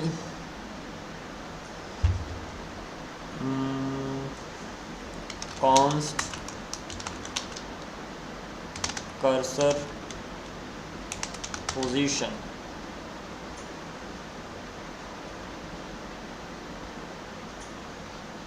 Cursor position on the shape. Cursor position on shape, that can be top, by default false, bottom by default false, left by default false, right by default false. This is not it. It can even be yeah, it can even be more. There can be more things. It can be, now should I say what, top left?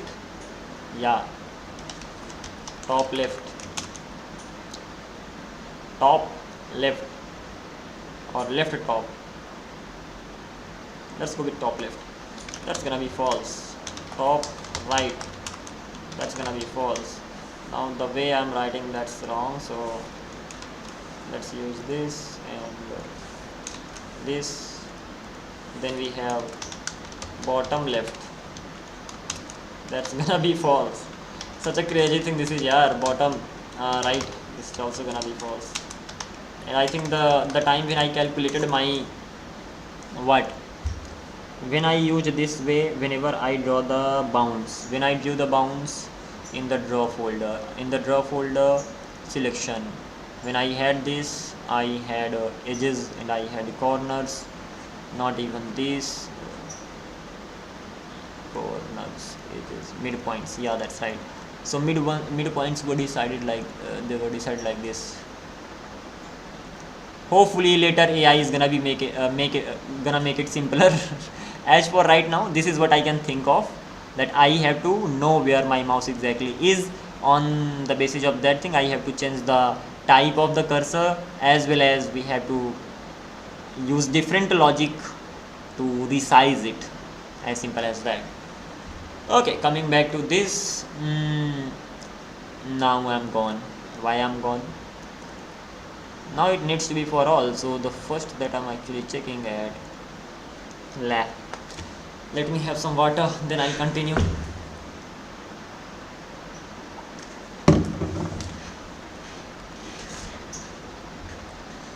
I'm gonna get rid of this first of all, this as well. Bro, what is the next thing that I have to do? Ouch. So first of all, I have to check it for the top. Let's do that. So I think point dot by should be less than minimum by, and this is for the top. And the second one, now it can be only one at one place at a time, so we can use else if statement, or even better, forget about this, let's use else if for now. It's better not to do many things at the same time, already handling quite a lot of stuff, so we have to make it readable as well, otherwise it's gonna be crazy. So the first one is for the top, the first logic is for the top, the second logic is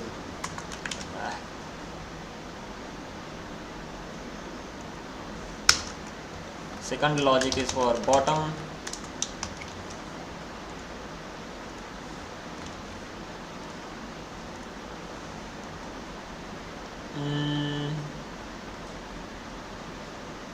okay, what I have to do,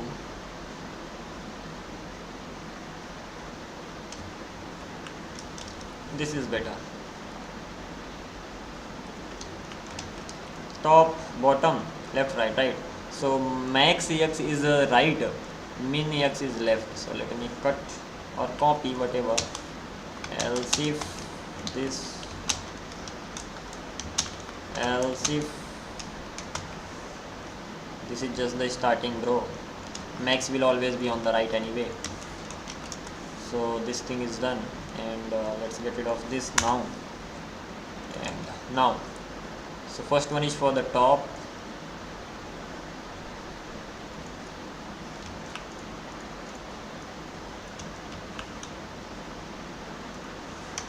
yeah, so first one is for the top, second one is for bottom, third one is for left, fourth one is for right. Is that so? Max stands for right, yeah. So this is how we are gonna be going ahead. That simply means cursor position dot, अरे भाई, cursor position on shape dot top is gonna be true. Cursor position dot bottom, that's gonna be true. But the thing is that at a time only one can run. Cursor position on shape dot left, that's gonna be true.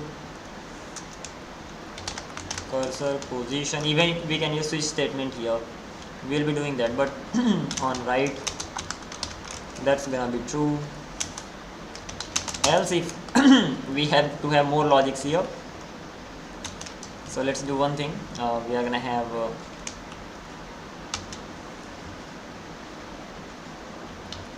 these four, and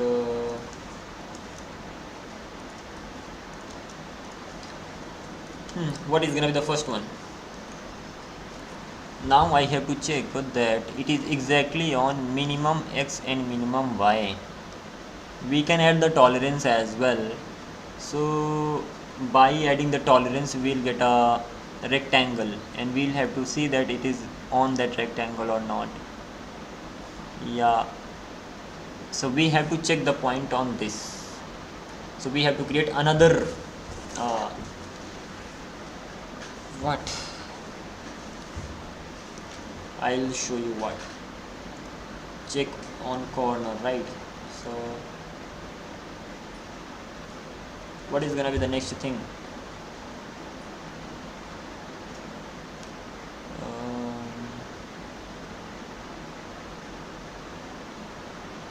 This much has been simpler, but now I have to check it for minimum x and minimum y, max x and max y, and such combinations, and checking it directly on that combination is the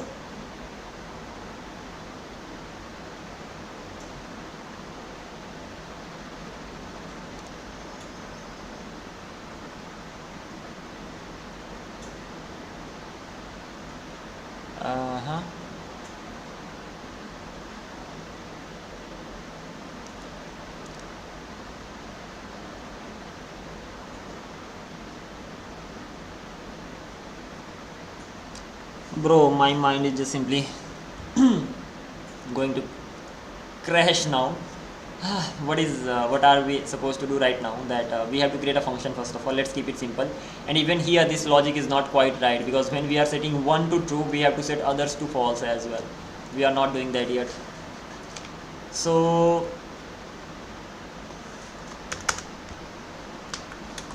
const check cursor on corner. At least let's get this thing done here.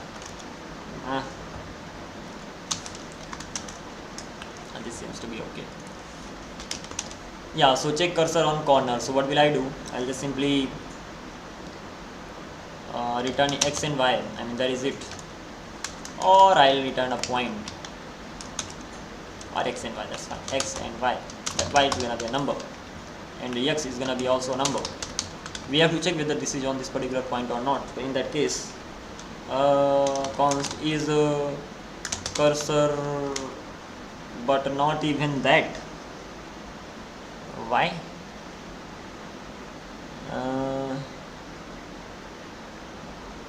Check cursor on corner. If we are just simply passing x and y, that's gonna be problematic. So let's pass everything. So ultimately I'm gonna be passing min x and min y. The whole logic is gonna be here. So, and this will be returning which cursor, which point corner it is on. Okay, so let's just simply pass bounds. That's gonna be selected shape bounds. Here we are. Now we have to do what? That's gonna be interesting. So once I have the bounds, of course I have to check first of all that if I don't have the bounds, then what? So if I don't have bounds, then I'm just simply gonna return what? I'm just simply gonna return. We'll see what we're gonna return. Coming back to this.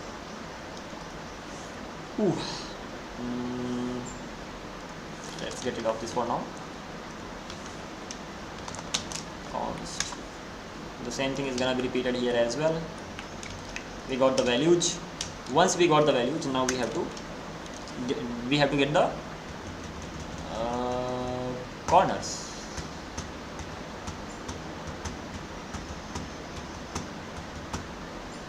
Okay.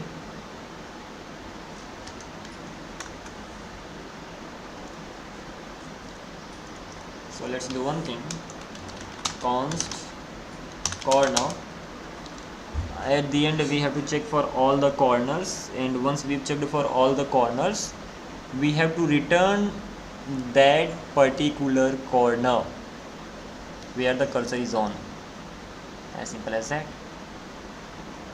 Hopefully it makes sense. Yeah. Another should be false.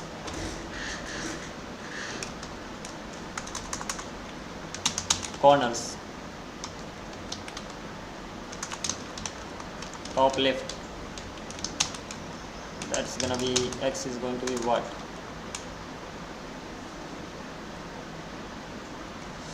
So if I have an array, I don't need to have key value pairs. If I don't have, I need to have them. Let's have key value pairs. That makes sense, even more sense. So X is gonna be min X, Y is gonna be min Y. This is gonna be top left. Top right, X is gonna be max X, Y is gonna be min Y. Bottom left, X is gonna be, now the value of X is not gonna increase, so min X, Y is gonna be max Y.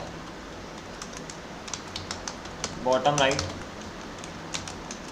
X is gonna be, it's gonna increase max X, Y is gonna be max Y. Alrighty.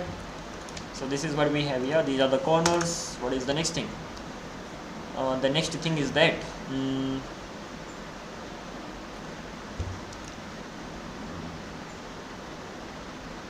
what? Object.entries.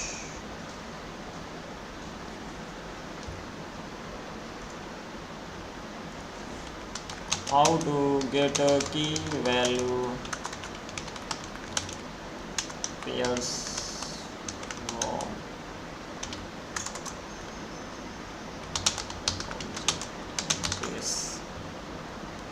object.entries. That's what I thought of. Key value pairs we are going to be getting. So object.entries, then we have to pass the object. We are going to be getting the key value pairs. Once we got this, will become the array of key value pairs. And once it becomes that, then I'm gonna be getting the key and value pairs. Let's go with the same logic for const key value of object.entries corners. Here we are. Okay, once we have this, what next? You are asking me what next. Wow.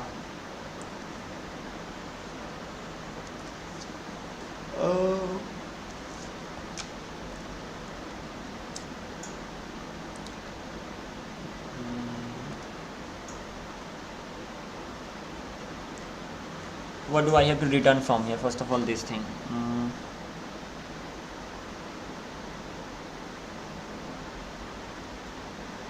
We have to return all the corners. The values are going to be either true or false.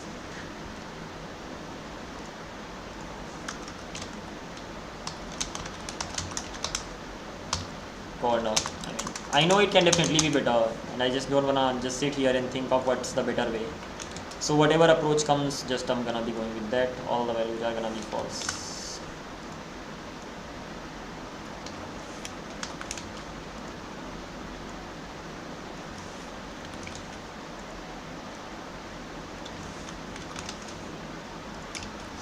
By default, it's not on any corner, and as I loop through it,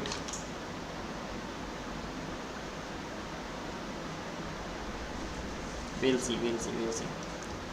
So whenever I'm looping through it, what's the thing that I can do?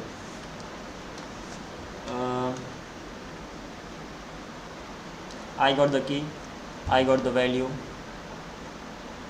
That is right. So I got this key, I got this value.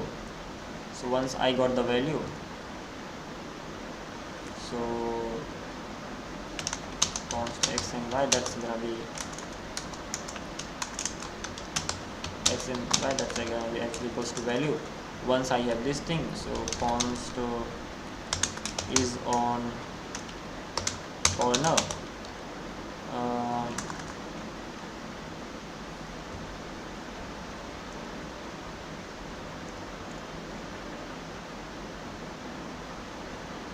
Corners is on corners. Let's check for one corner. Is on corner. That's gonna be equivalent to what? We have x, we have y, and they are the starting points. Okay, they are the starting points. So how about the width? We have to sort of draw a rectangle there, right? So alright everybody, actually suddenly the network connection dropped, and because of that thing it just got disconnected. I hope I'm back. Am I audible? Can you hear me? Just a minute. Alrighty, am I audible right now? Because of that thing it just, yeah. Okay, so let's just simply continue from here on. Sorry for that. So yeah, what I was just simply doing over here, that we have to check whether it is on this corner, and to check, creating an image, such an insane thing. Okay, hopefully it's gonna be back. Anyway, it's on in anyway, I think I'll keep facing this network issue. Excuse me for that. I can do something. Sorry, didn't know that. Receiver was just a little away, so hopefully now that's gonna be closer. And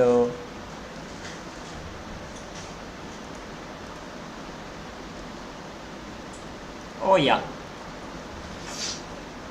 now it's not gonna be problematic. My Wi-Fi router was just receiver was a little away. Coming back to, so we have to draw line selection, not this. We have to be here only, and this is where we are first of all fill rect, and this, just a sec, what am I doing? We have corners, and then we have it for edges. Okay, and as we have them, how we are deciding? We have x handle size. So what is the handle size that we used here? This is the handle size that we used. The same handle size we are gonna, handle size in the sense sort of width of the imaginary, or width of the rectangle ultimately, and we are subtracting and we are using it here. So yeah, that's what. Let's just simply take it, not take it, just simply keep the handle size here. We need to have a scale. Yeah, that's also needed. In that case, suppose we get the scale somehow here. Let's not worry about the scale. Just suppose somehow we get the scale. Later we'll fix it, and that's gonna be a number. So as I get the scale, I'll have this over here, and cut, and probably paste it here. Handle size this, and once we have the handle size, that simply means we can we have the width and height. Once we have the width and height, now we have to create an imaginary rectangle, and we have to see if it is on the point or not. So, okay, fine, is on rect. So let's just simply, I think I already had this, is on rect. So ultimately this is gonna be the same logic, right? Tolerance, will the tolerance be added here or not? I don't think it should be added when it comes to this. So no need to add the tolerance on this. Yeah, that's right, no need to add the tolerance. That simply means I have to check it. So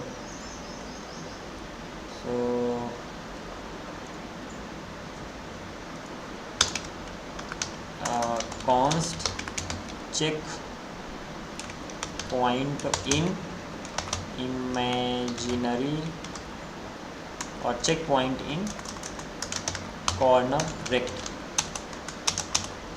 Okay, we have to create a function that checks the point on the corner rectangle. Fine. So we already have x and y for the corner rectangle, as simple as that. And now we need to pass what? We need to pass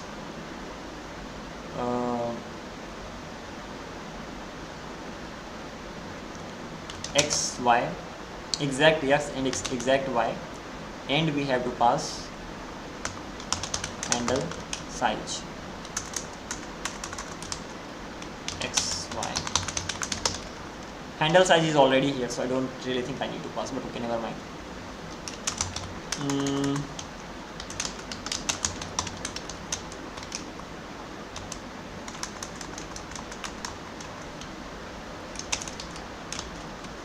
X number, handle size,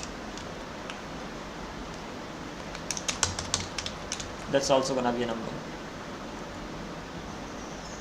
Once this is done, then const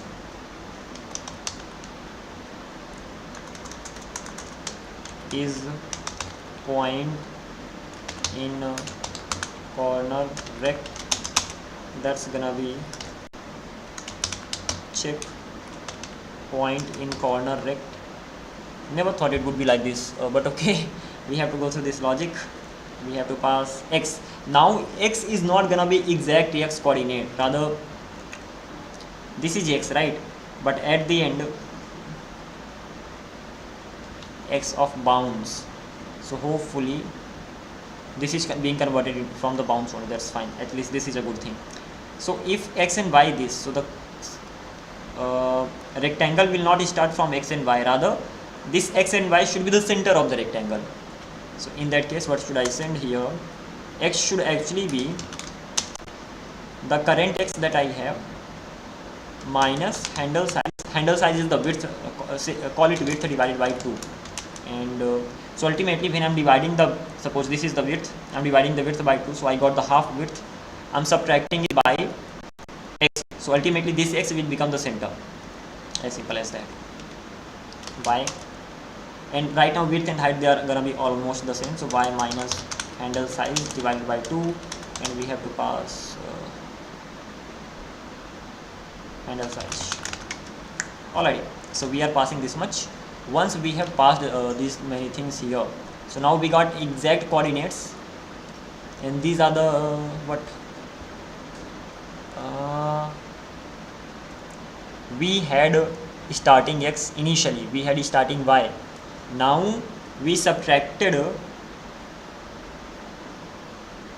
the value.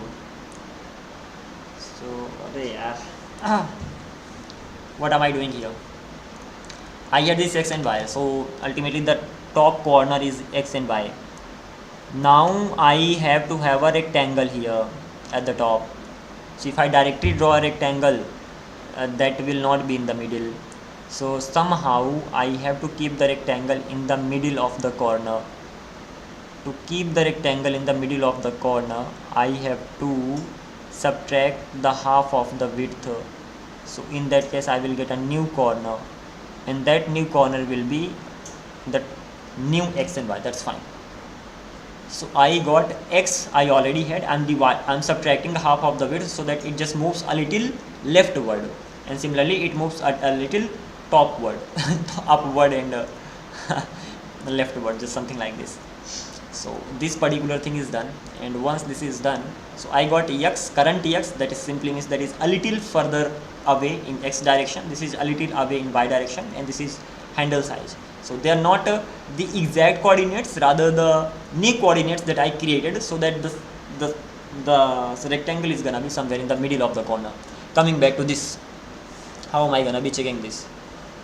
So it's actually gonna be the same logic as I used for hit test of the rectangle over here.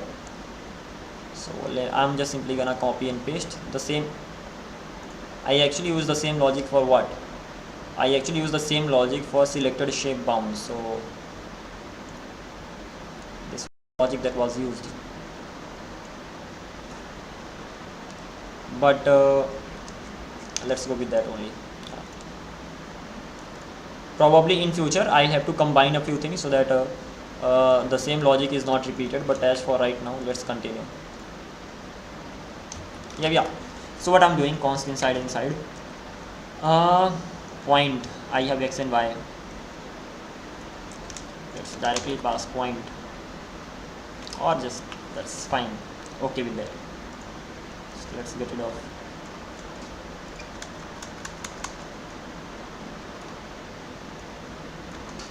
Alrighty, this thing is fine. So we have x, y, these points. So x should be, let's remove the tolerance, that's not needed. Why tolerance is not needed? Because we don't need it for the corner rect, the rect that I'm creating. And now we have the handle size, and we needed x, so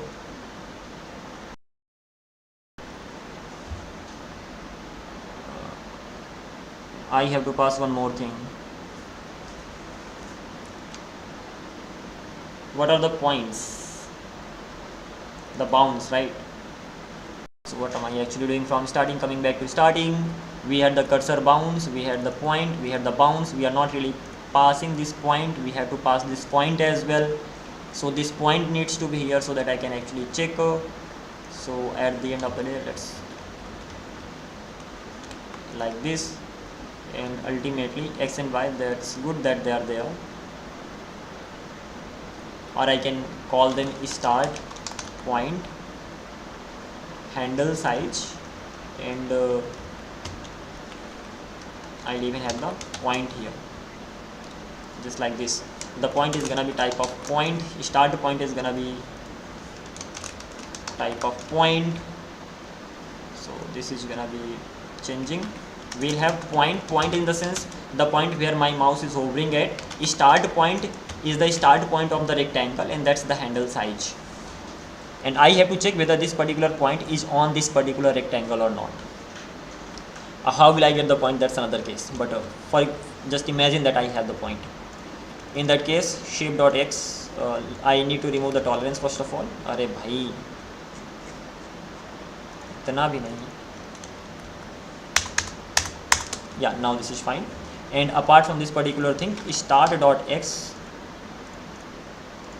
start point.x, start point.y. So it should be greater than or equals to start point.x. Okay, yeah, less greater than equals to, yeah, that is also right. And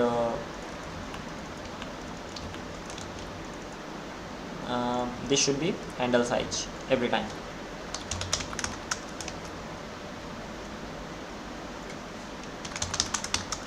Alrighty, superb. So this will tell me whether I am on the rectangle, inside the rectangle. If inside the rectangle, I am gonna be returning true, otherwise I am gonna be returning false. So at least this particular section is done. Now coming back to this check, so I have to pass the data in which format? I have the value, so the value is nothing but the point. So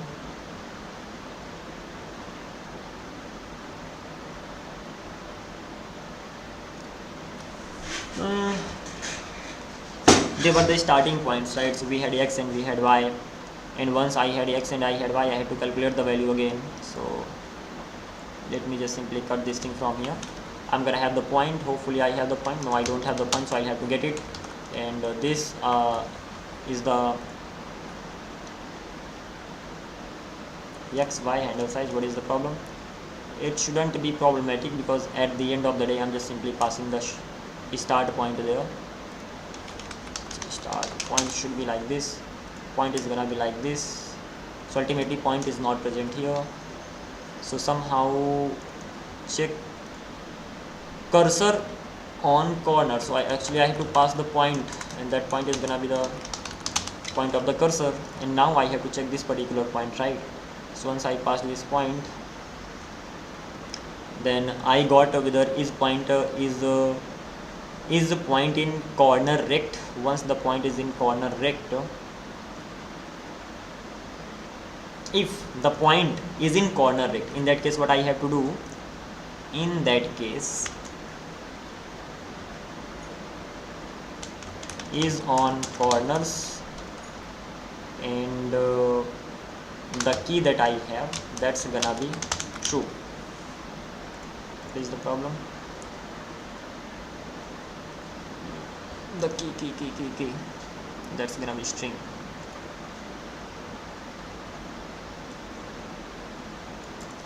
So ultimately what I have to do, that somehow I have to get the key from here, and once I got the key here, I have to just simply change the value of that particular key,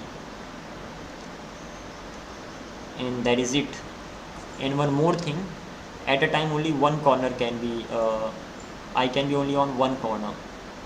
So if one is selected, others are gonna be false by default, and if it runs again, so that's gonna be fine as well. I have to just simply fix this.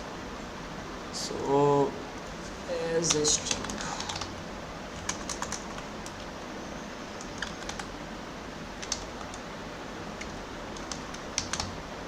nope, it's not gonna work. What is the problem? I'll have to figure it out. It has this particular type. So no index the signature parameter type string was found on type this. So that's actually the type in that case. The key that I have,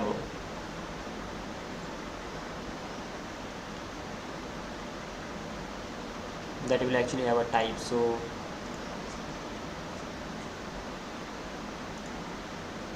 corner key type. Can you do anything like as any for now?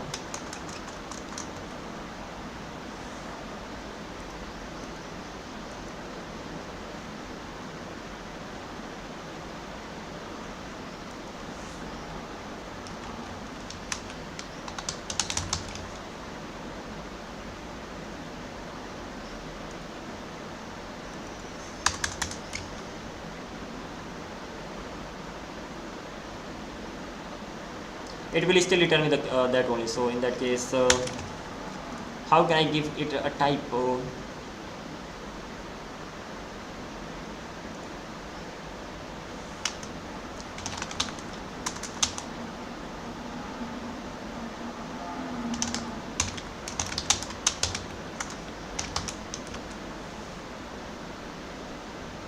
That is string.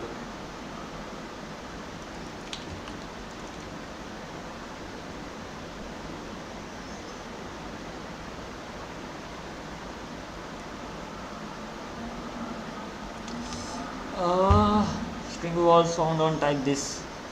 What can we do?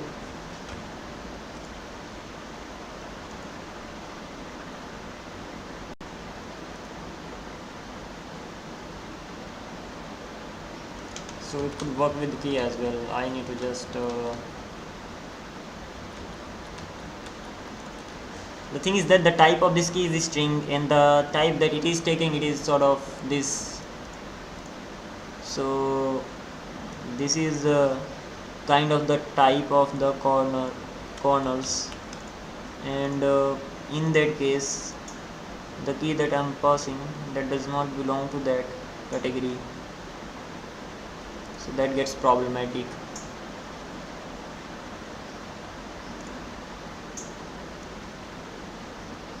Let's use a, it should be working, I don't know. I'm gonna ignore this. Can we do that at that times?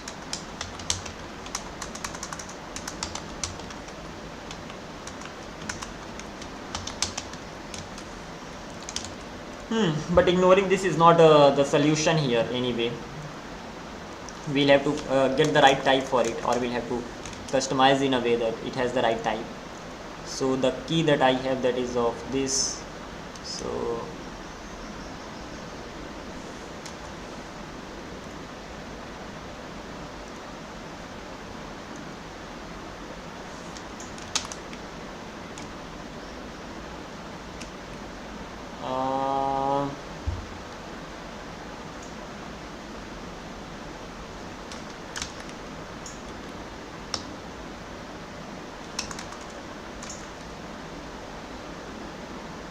radial, what was that? Raise.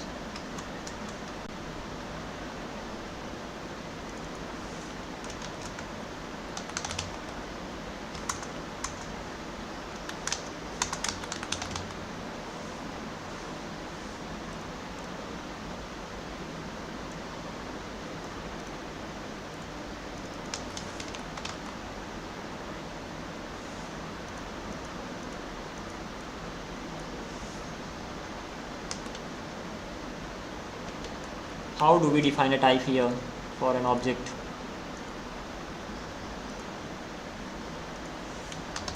Type for an object.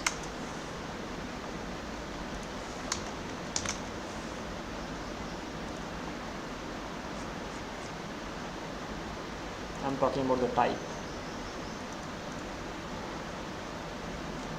Type.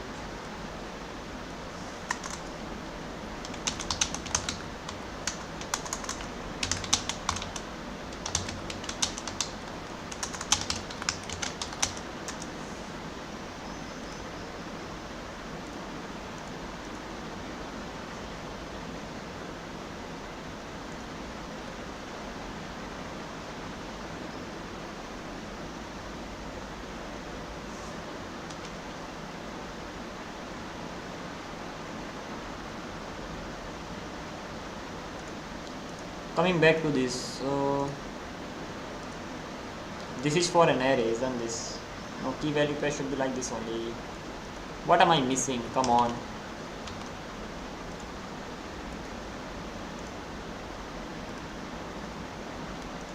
User ID. We can define the type like this, but if I don't want like this, then record string and number. Why am I facing the network issue? Never mind. It's okay, at least it works fine for now. Later I'll think of another way as well. If I actually want to give it a proper type without the record, then oh yeah, this is the way. Seriously, I was just not getting this way. So either give it this type, otherwise the earlier one, use record, both are gonna be working. So this way I'm just simply telling me that has a type this, so it will not giving me the error. But once I've done this, is on corner case, so one of them is gonna be true. Once one of them they are true, so I'm just simply gonna return is on corners. Here we are. So this is just simply gonna be returned. So check on cursor, check cursor on corner, so this should be corners. So we have this. Now coming back to this one,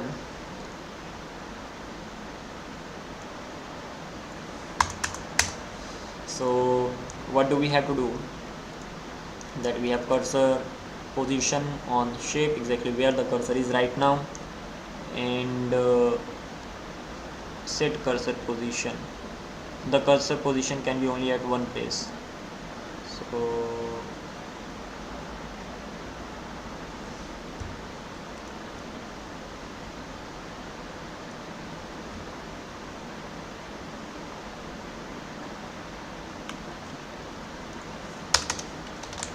set cursor position, because the thing is that at the end of the day only one of them can be true, so we'll have to make one of them true and the remaining ones false, and then return cursor position on shape. So we'll have to just simply make it right somehow, and apart from this particular thing we have this. So let's just do one thing. I'm gonna just simply return now top true. So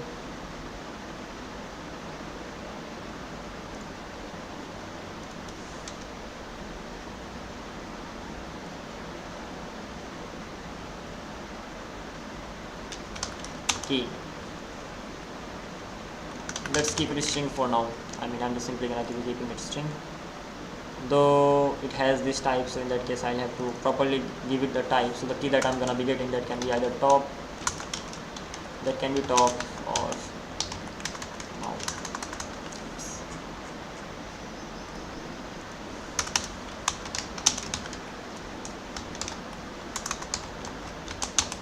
Key type can be actually be top, bottom, left, right, left, top left, top right, bottom left, bottom right. So once we have the key type, this will get any key type. Once it gets the key type, after that cursor key is gonna be equals to true. Whichever key I pass here, that will become true, and then we have to just simply return it. Yeah.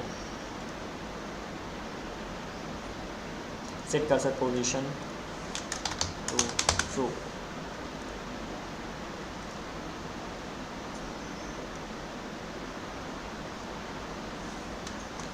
Key value, that's gonna be boolean.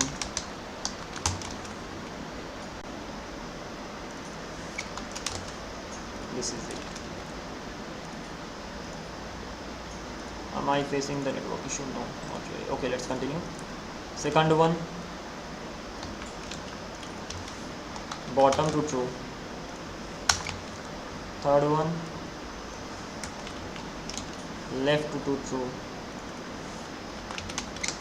Fourth one, right to true. Now the interesting thing comes. But before that, let me just simply get rid of them so that it is somewhat like this. Now what is the next thing I have to do? Once I've done this much, check cursor also.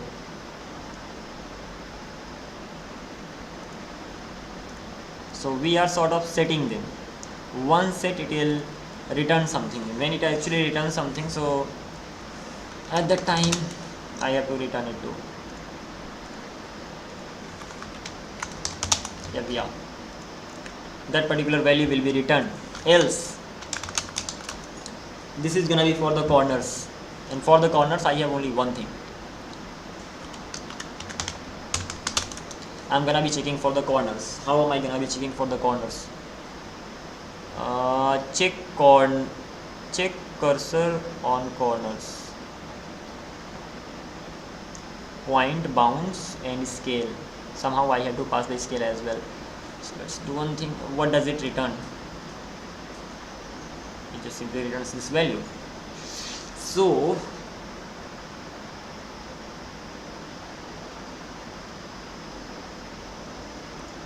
at that time it will be sort of like this.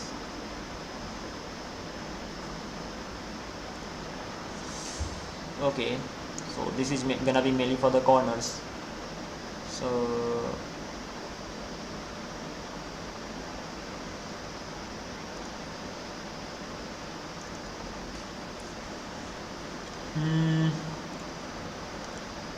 this is like this. We can even pass the corners here.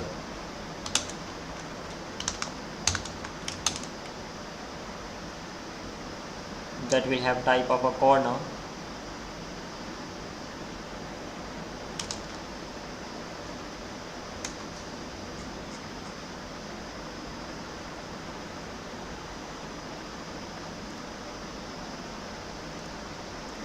If I just remove it for a while, I'll get the exact type.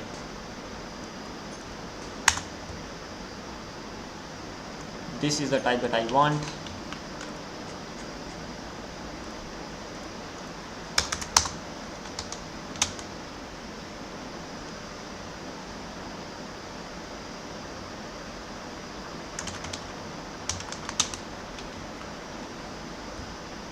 Corners.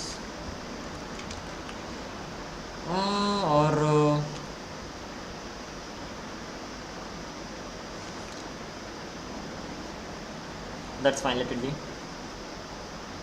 or that can be corners as well. It doesn't really matter. Corners type.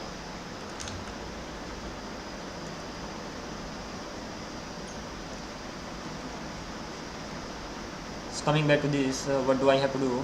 That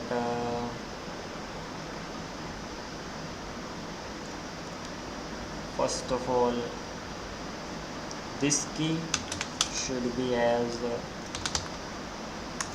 key type. Will it work directly? It's not gonna work. In that case, let's do one thing. Record string boolean. It's no error here as such. What I want here that when I'm checking point on cursor, at that time I'm gonna be returning is on cursor. So that can be either true, that can be false as well. So when I'm just setting the position, so I'm gonna be getting the corners if they are, and the type is gonna be corners type, and if they are there, so what will I do? In that case, if corners are present, so const not const, while returning it from here, I'll just simply destructure cursor position and dot dot dot. I'll even destructure corners so that the new value is set over there. It's just simply that I'm not setting the value of these corners by default, hence I'm just simply passing it if they are there, and then they'll automatically be set. So set cursor position. So this is what I've done. Now the important thing is here. I have to call this function check cursor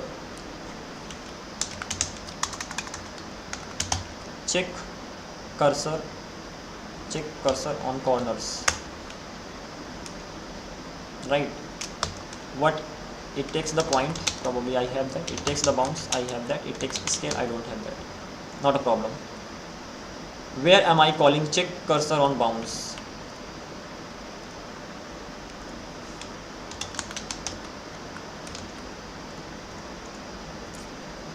Do I have the scale here?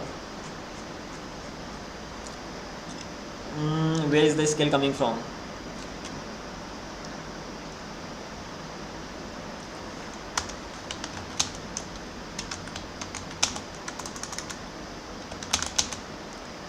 Use it is actually coming from redux state. So use this select scale. I got the value of scale. Duplicate. I have it anyway. I thought I did not have it, but I have it here. As I have it here, so what is the problem? First of all, this is gonna be definitely wrong, so let's get rid of this. If that is wrong, so these things need to be commented, that is for sure.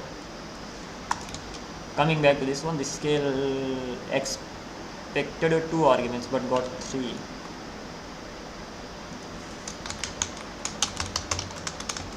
Alrighty, so I send the scale as well. Coming back to this, and I'm gonna return it. Will it work? Check cursor on corners. So check corners. What does it return? Is on corners.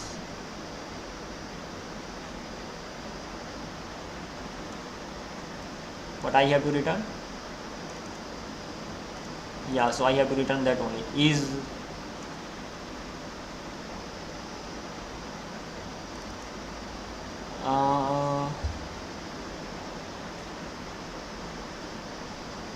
like exactly how many corners it is on it. Now the naming or the wording cannot be the best here, because of course I cannot. It will be even taking more time if I just simply keep doing that. But overall things are fine, right? That can be better anytime. So point in on corner. So ultimately what am I doing over here? Once I'm calling this, I'm passing all these things. So I have is on corners, that's just the value to return. Later after adding, then I have all the corners. Once I have all the corners, I'm getting the key and the value. Once getting the key and the value, I'm just simply checking if the point is in the corner. And this what does this do? It takes the point start and all, it returns true or false. As per that is the point in corner rect. If the point is corner rect, that's gonna be assigned. That simply means the value of this is gonna change. I'm returning that from here. That simply means the corners are being returned from here. And so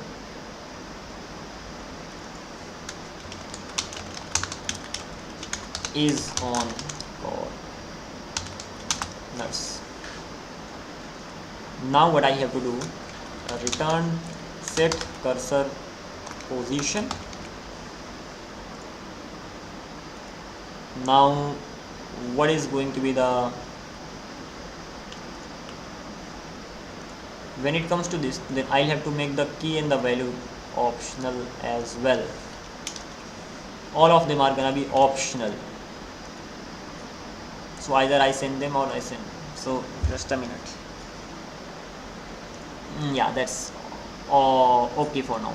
So ultimately I'm just simply gonna be sending is on corners. This needs to be an object, in that case corners. Well, I think it is not an object.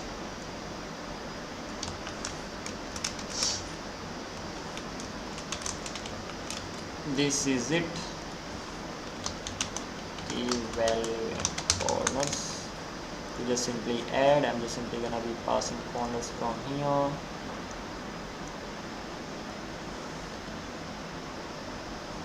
Instead of naming it key, I'm gonna name it corner.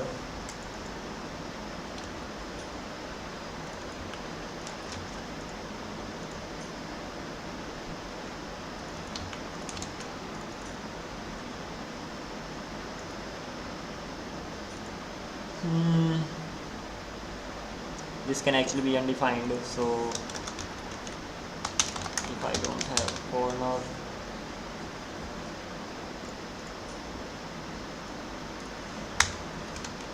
so in that case, if I have the corner, then only do this.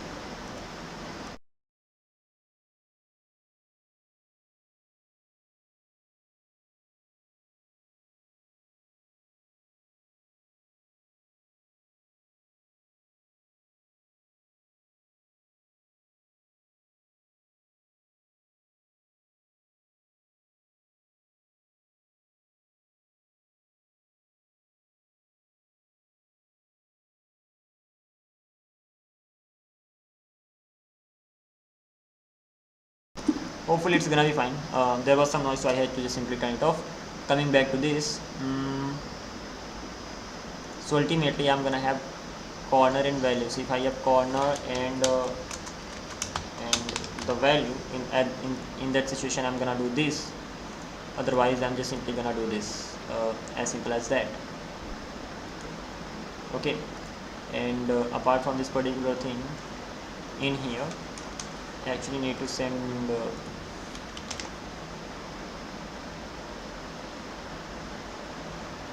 wow, that's insane.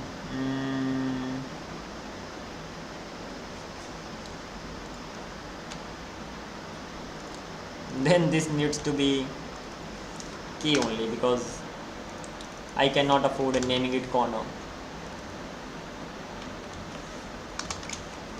This is fine. So it can actually be key here, top. Value can actually be this, and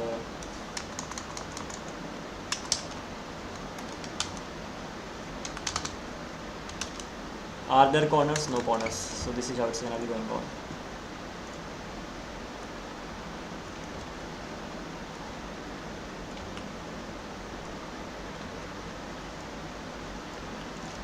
Alrighty, coming back to this, the values are gonna be true. Second one is gonna be bottom, left, right, and if there are just the corners, so I'm just simply passing the corners. What is the problem? It does accept the corners, but Then what's the issue? Shape, cursor position, it takes corners type.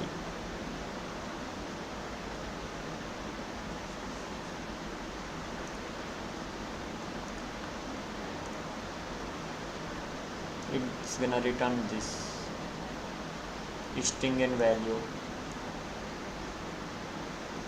Okay, hang on. So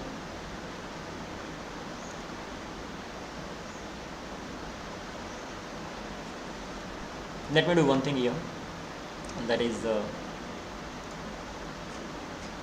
this particular thing is causing the issues. In that case I'm gonna go with this, and the type of this I'm gonna knowingly keep the type as record. That's gonna be string and boolean, as simple as that. At least to get, what the hell,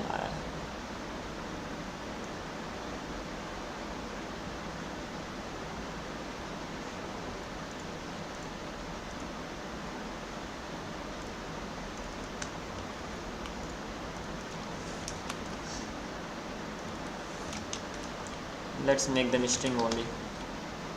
There can be better way as well. That is, oh well, it's not being that.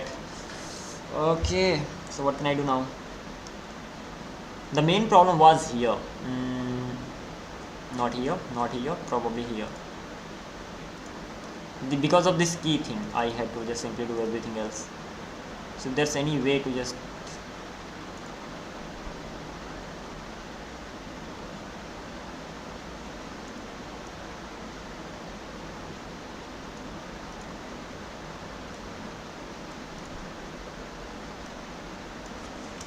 is it possible to give type to key here?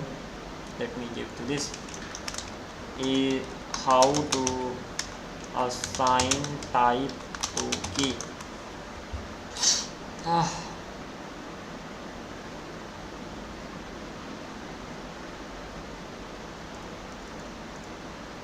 Key as corner key. Okay. Key as corner key.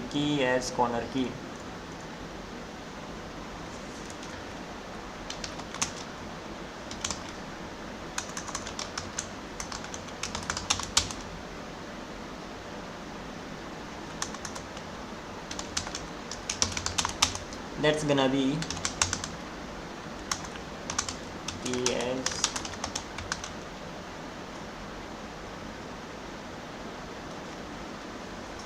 what are corners type? They are looks like this. So if I just simply naming them, what is the problem? String to contents meaning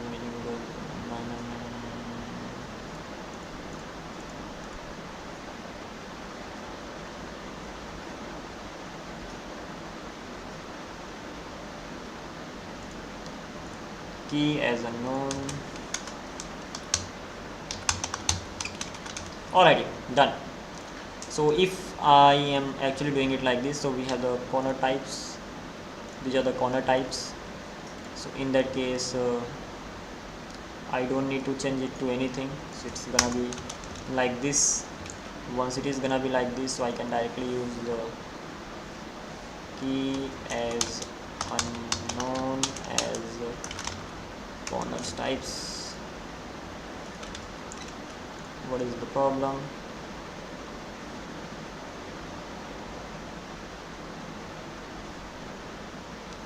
Index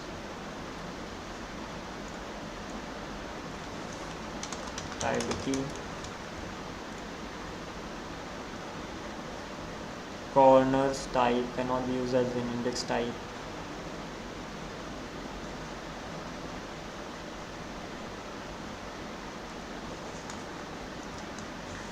Dot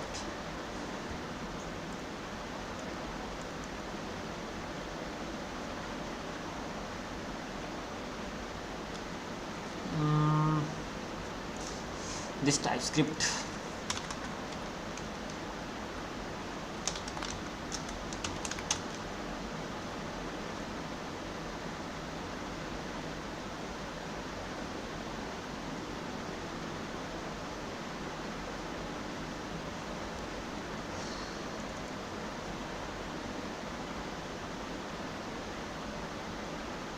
So types cannot be used over here, but the key can.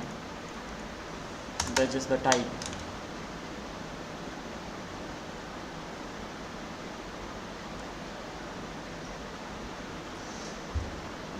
Corner types cannot be used at that. Okay.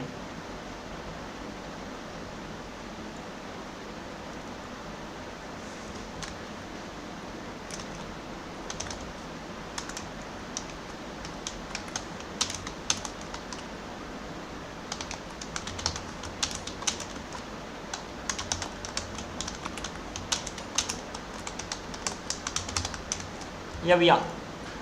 Again, key types, right? So corner key types.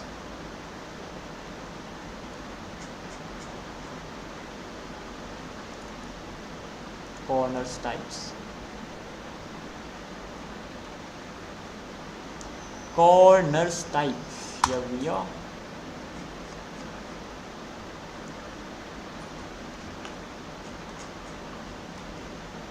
And this is it.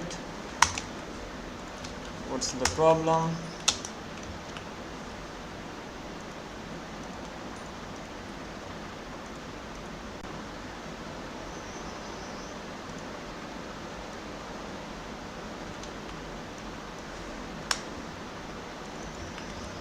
Here we are. Is a key as this, and is a pointer in corner rect. That's nothing but the value. Once this is done,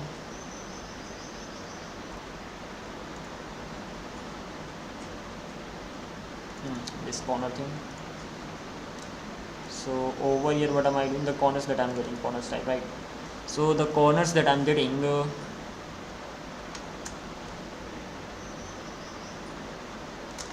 so in them, this is gonna be an object. It's gonna be an object. It's gonna be a record, and that record will have keys. Keys will have corners types, and the boolean value is gonna be there. No problem as such. Done. Come back here. Everything's done. Is that so? So what are we doing here? First of all, we are getting the point, we are getting the bounds, we are getting the scale number.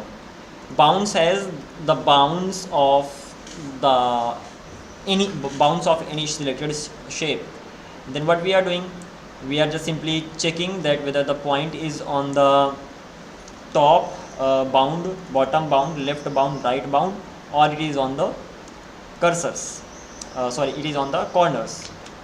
And if it is on the, if it follows this particular condition, then it is on the top, otherwise bottom, otherwise left, and otherwise right. These things are pretty much simple. The interesting thing was this checking it on the corners, and that too all on the corners. So I had this particular function, check on corners. By default I set the value of like false, like it is not on any corner. After that I just got all the corners coordinates. After getting the coordinates, I created imaginary rectangle.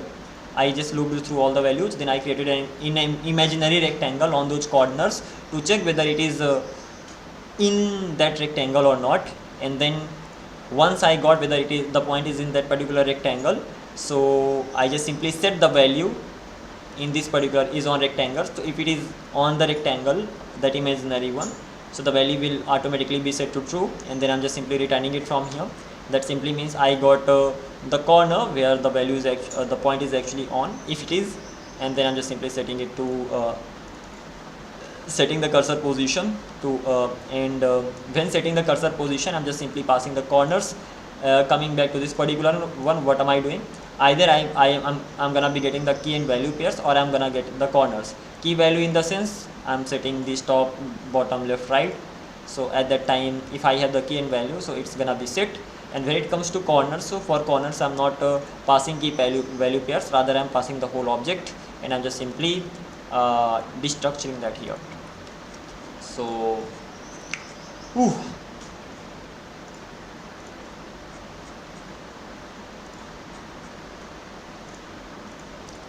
let's see how it works.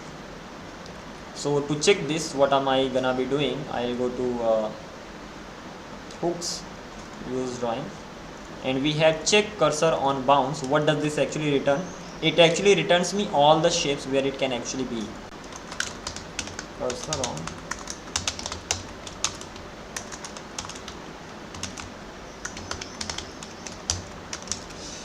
okay.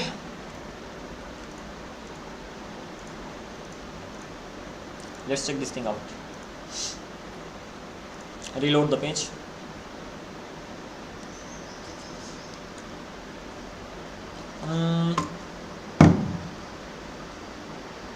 Now what is this? I just said reload, bro.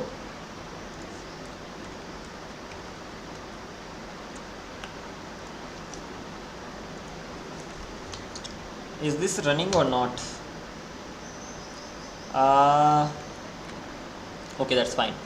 So what do we have to do here? We have to just simply draw this. Drawn. Now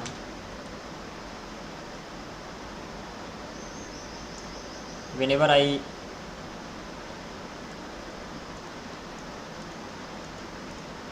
what do I have to do? First of all, the request that I made. Syntax error, bro.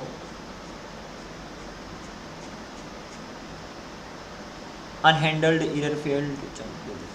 क्या दिक्कत है?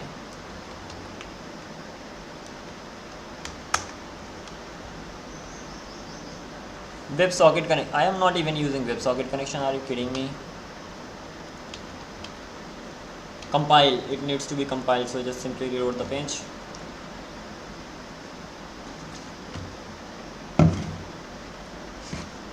I think it should be working. Anyway, this compilation is gonna take some time. Meanwhile, this cursor bounce is gonna be just simply having, oh, just this much.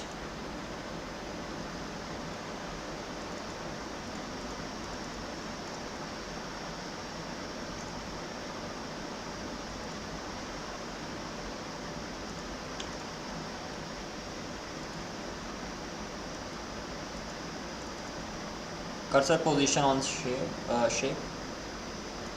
These values. This particular value. So everything is sort of being destructured. So it should be returning all the data. We'll see what the data we actually get here. Okay, I think it's been yeah, now it's working fine. Come back here, reload it.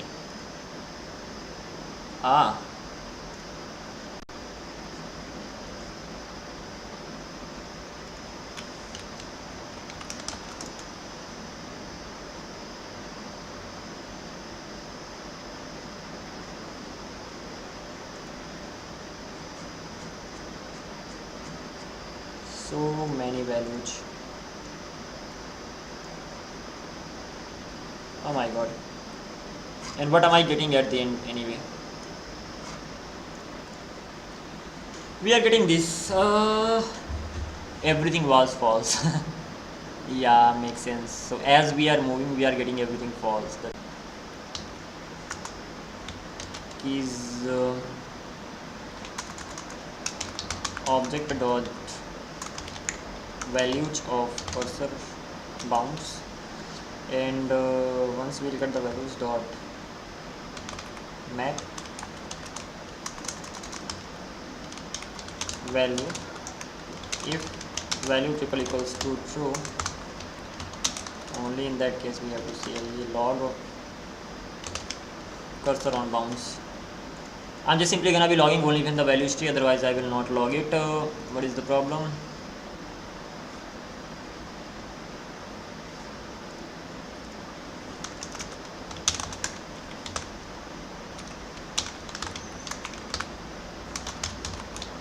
Let's see.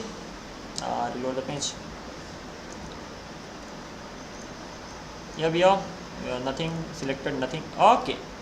So if I am out,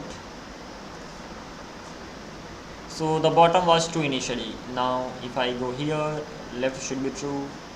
So bottom true, right is not true.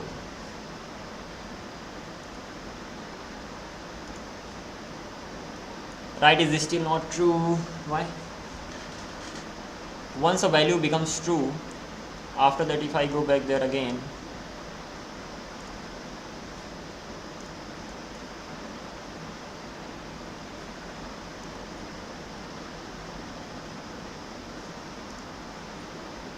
So right became true.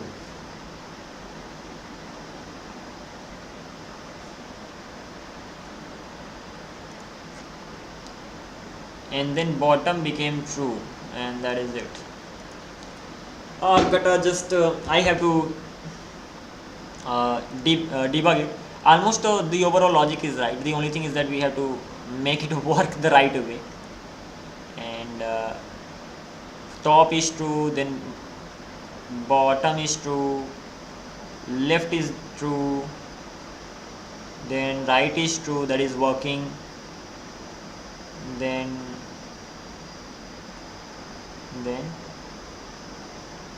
it is working, I think. Just a minute, come back here.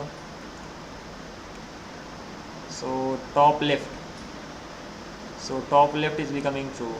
So yeah, the overall logic is working. The only thing is that now I'm not able to see what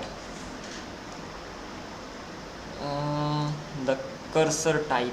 Okay, we had it like this, so we have to just simply let's do one thing. First of all, check on bounds. It just simply returns this, and its return type is going to be what? Its return type is gonna be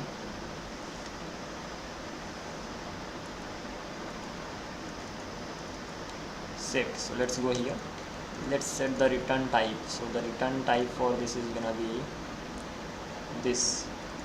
This is the problematic thing. Let's get rid of this now. Any problem as such? No problem. That simply means if I come back here and check out the type of this, now it has all the types as it has the boolean values. So let's loop through it, and when we are looping through it,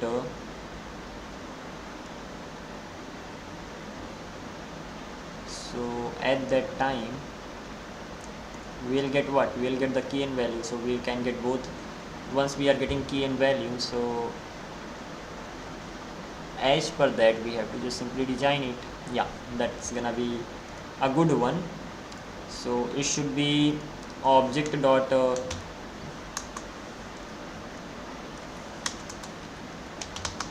object. I think overall logic is working, but we'll see if there are any issues. We have to pass cursor on bounds, but before even that, for const we'll get key, we'll get value, the same logic that we just recently used. Once we are gonna be getting key as well as the value, after that we have to check. So if key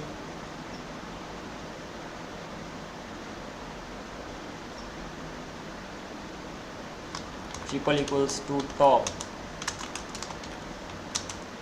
and value is gonna be equals to true. I don't know, there could be easier way as well to just simply write the same logic, but I don't think I have any other option except going with the way that I know. Else if the key is bottom and value is true, just even this much is fine, and the value can be true or false. So if this is so, if the key is top, or if the key equals to what, bottom, but even then we have to resize them, and we have to resize them separately. So we have, okay, let's fine, okay with this, bottom and the value is true, then we have to do this, or it can be left and value can be true, or key can be triple equals to right, or and the value can actually be true, just like this. I'm just simply checking for this much only.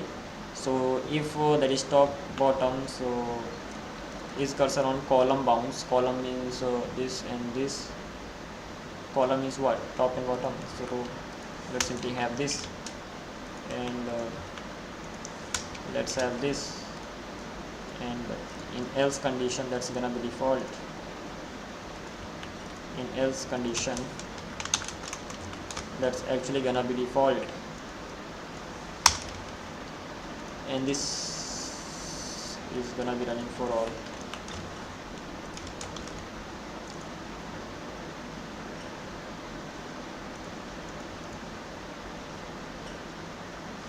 It is not even working at all. Come on. Whew.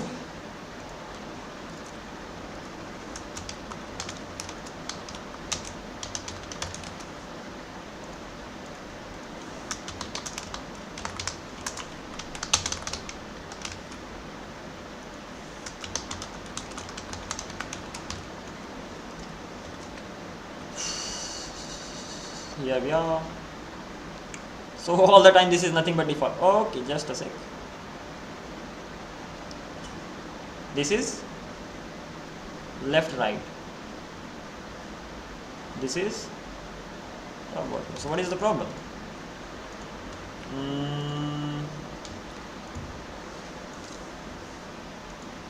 The style is not being set for some reason.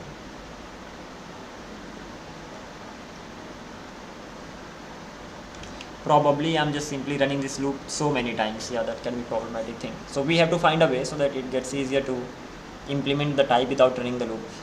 Anyway, with that thing I'm gonna be back after a few minutes. Like, what time is it? I've already been live for 1 hour and on YouTube, because in between it got interrupted, so 3 hours and all. I'll be back after half an hour, maybe even before that. Until then, bye bye, and we'll get this functionality implemented. And once this particular functionality is implemented, then we will do what? If we are actually able to resize, then we will work on the resizing it. And once we are actually able to resize it, we will just simply structure the code better before doing anything else. So this is the goal gonna be. It's gonna be just logging these many times. Let's not worry about that. I'll see you soon.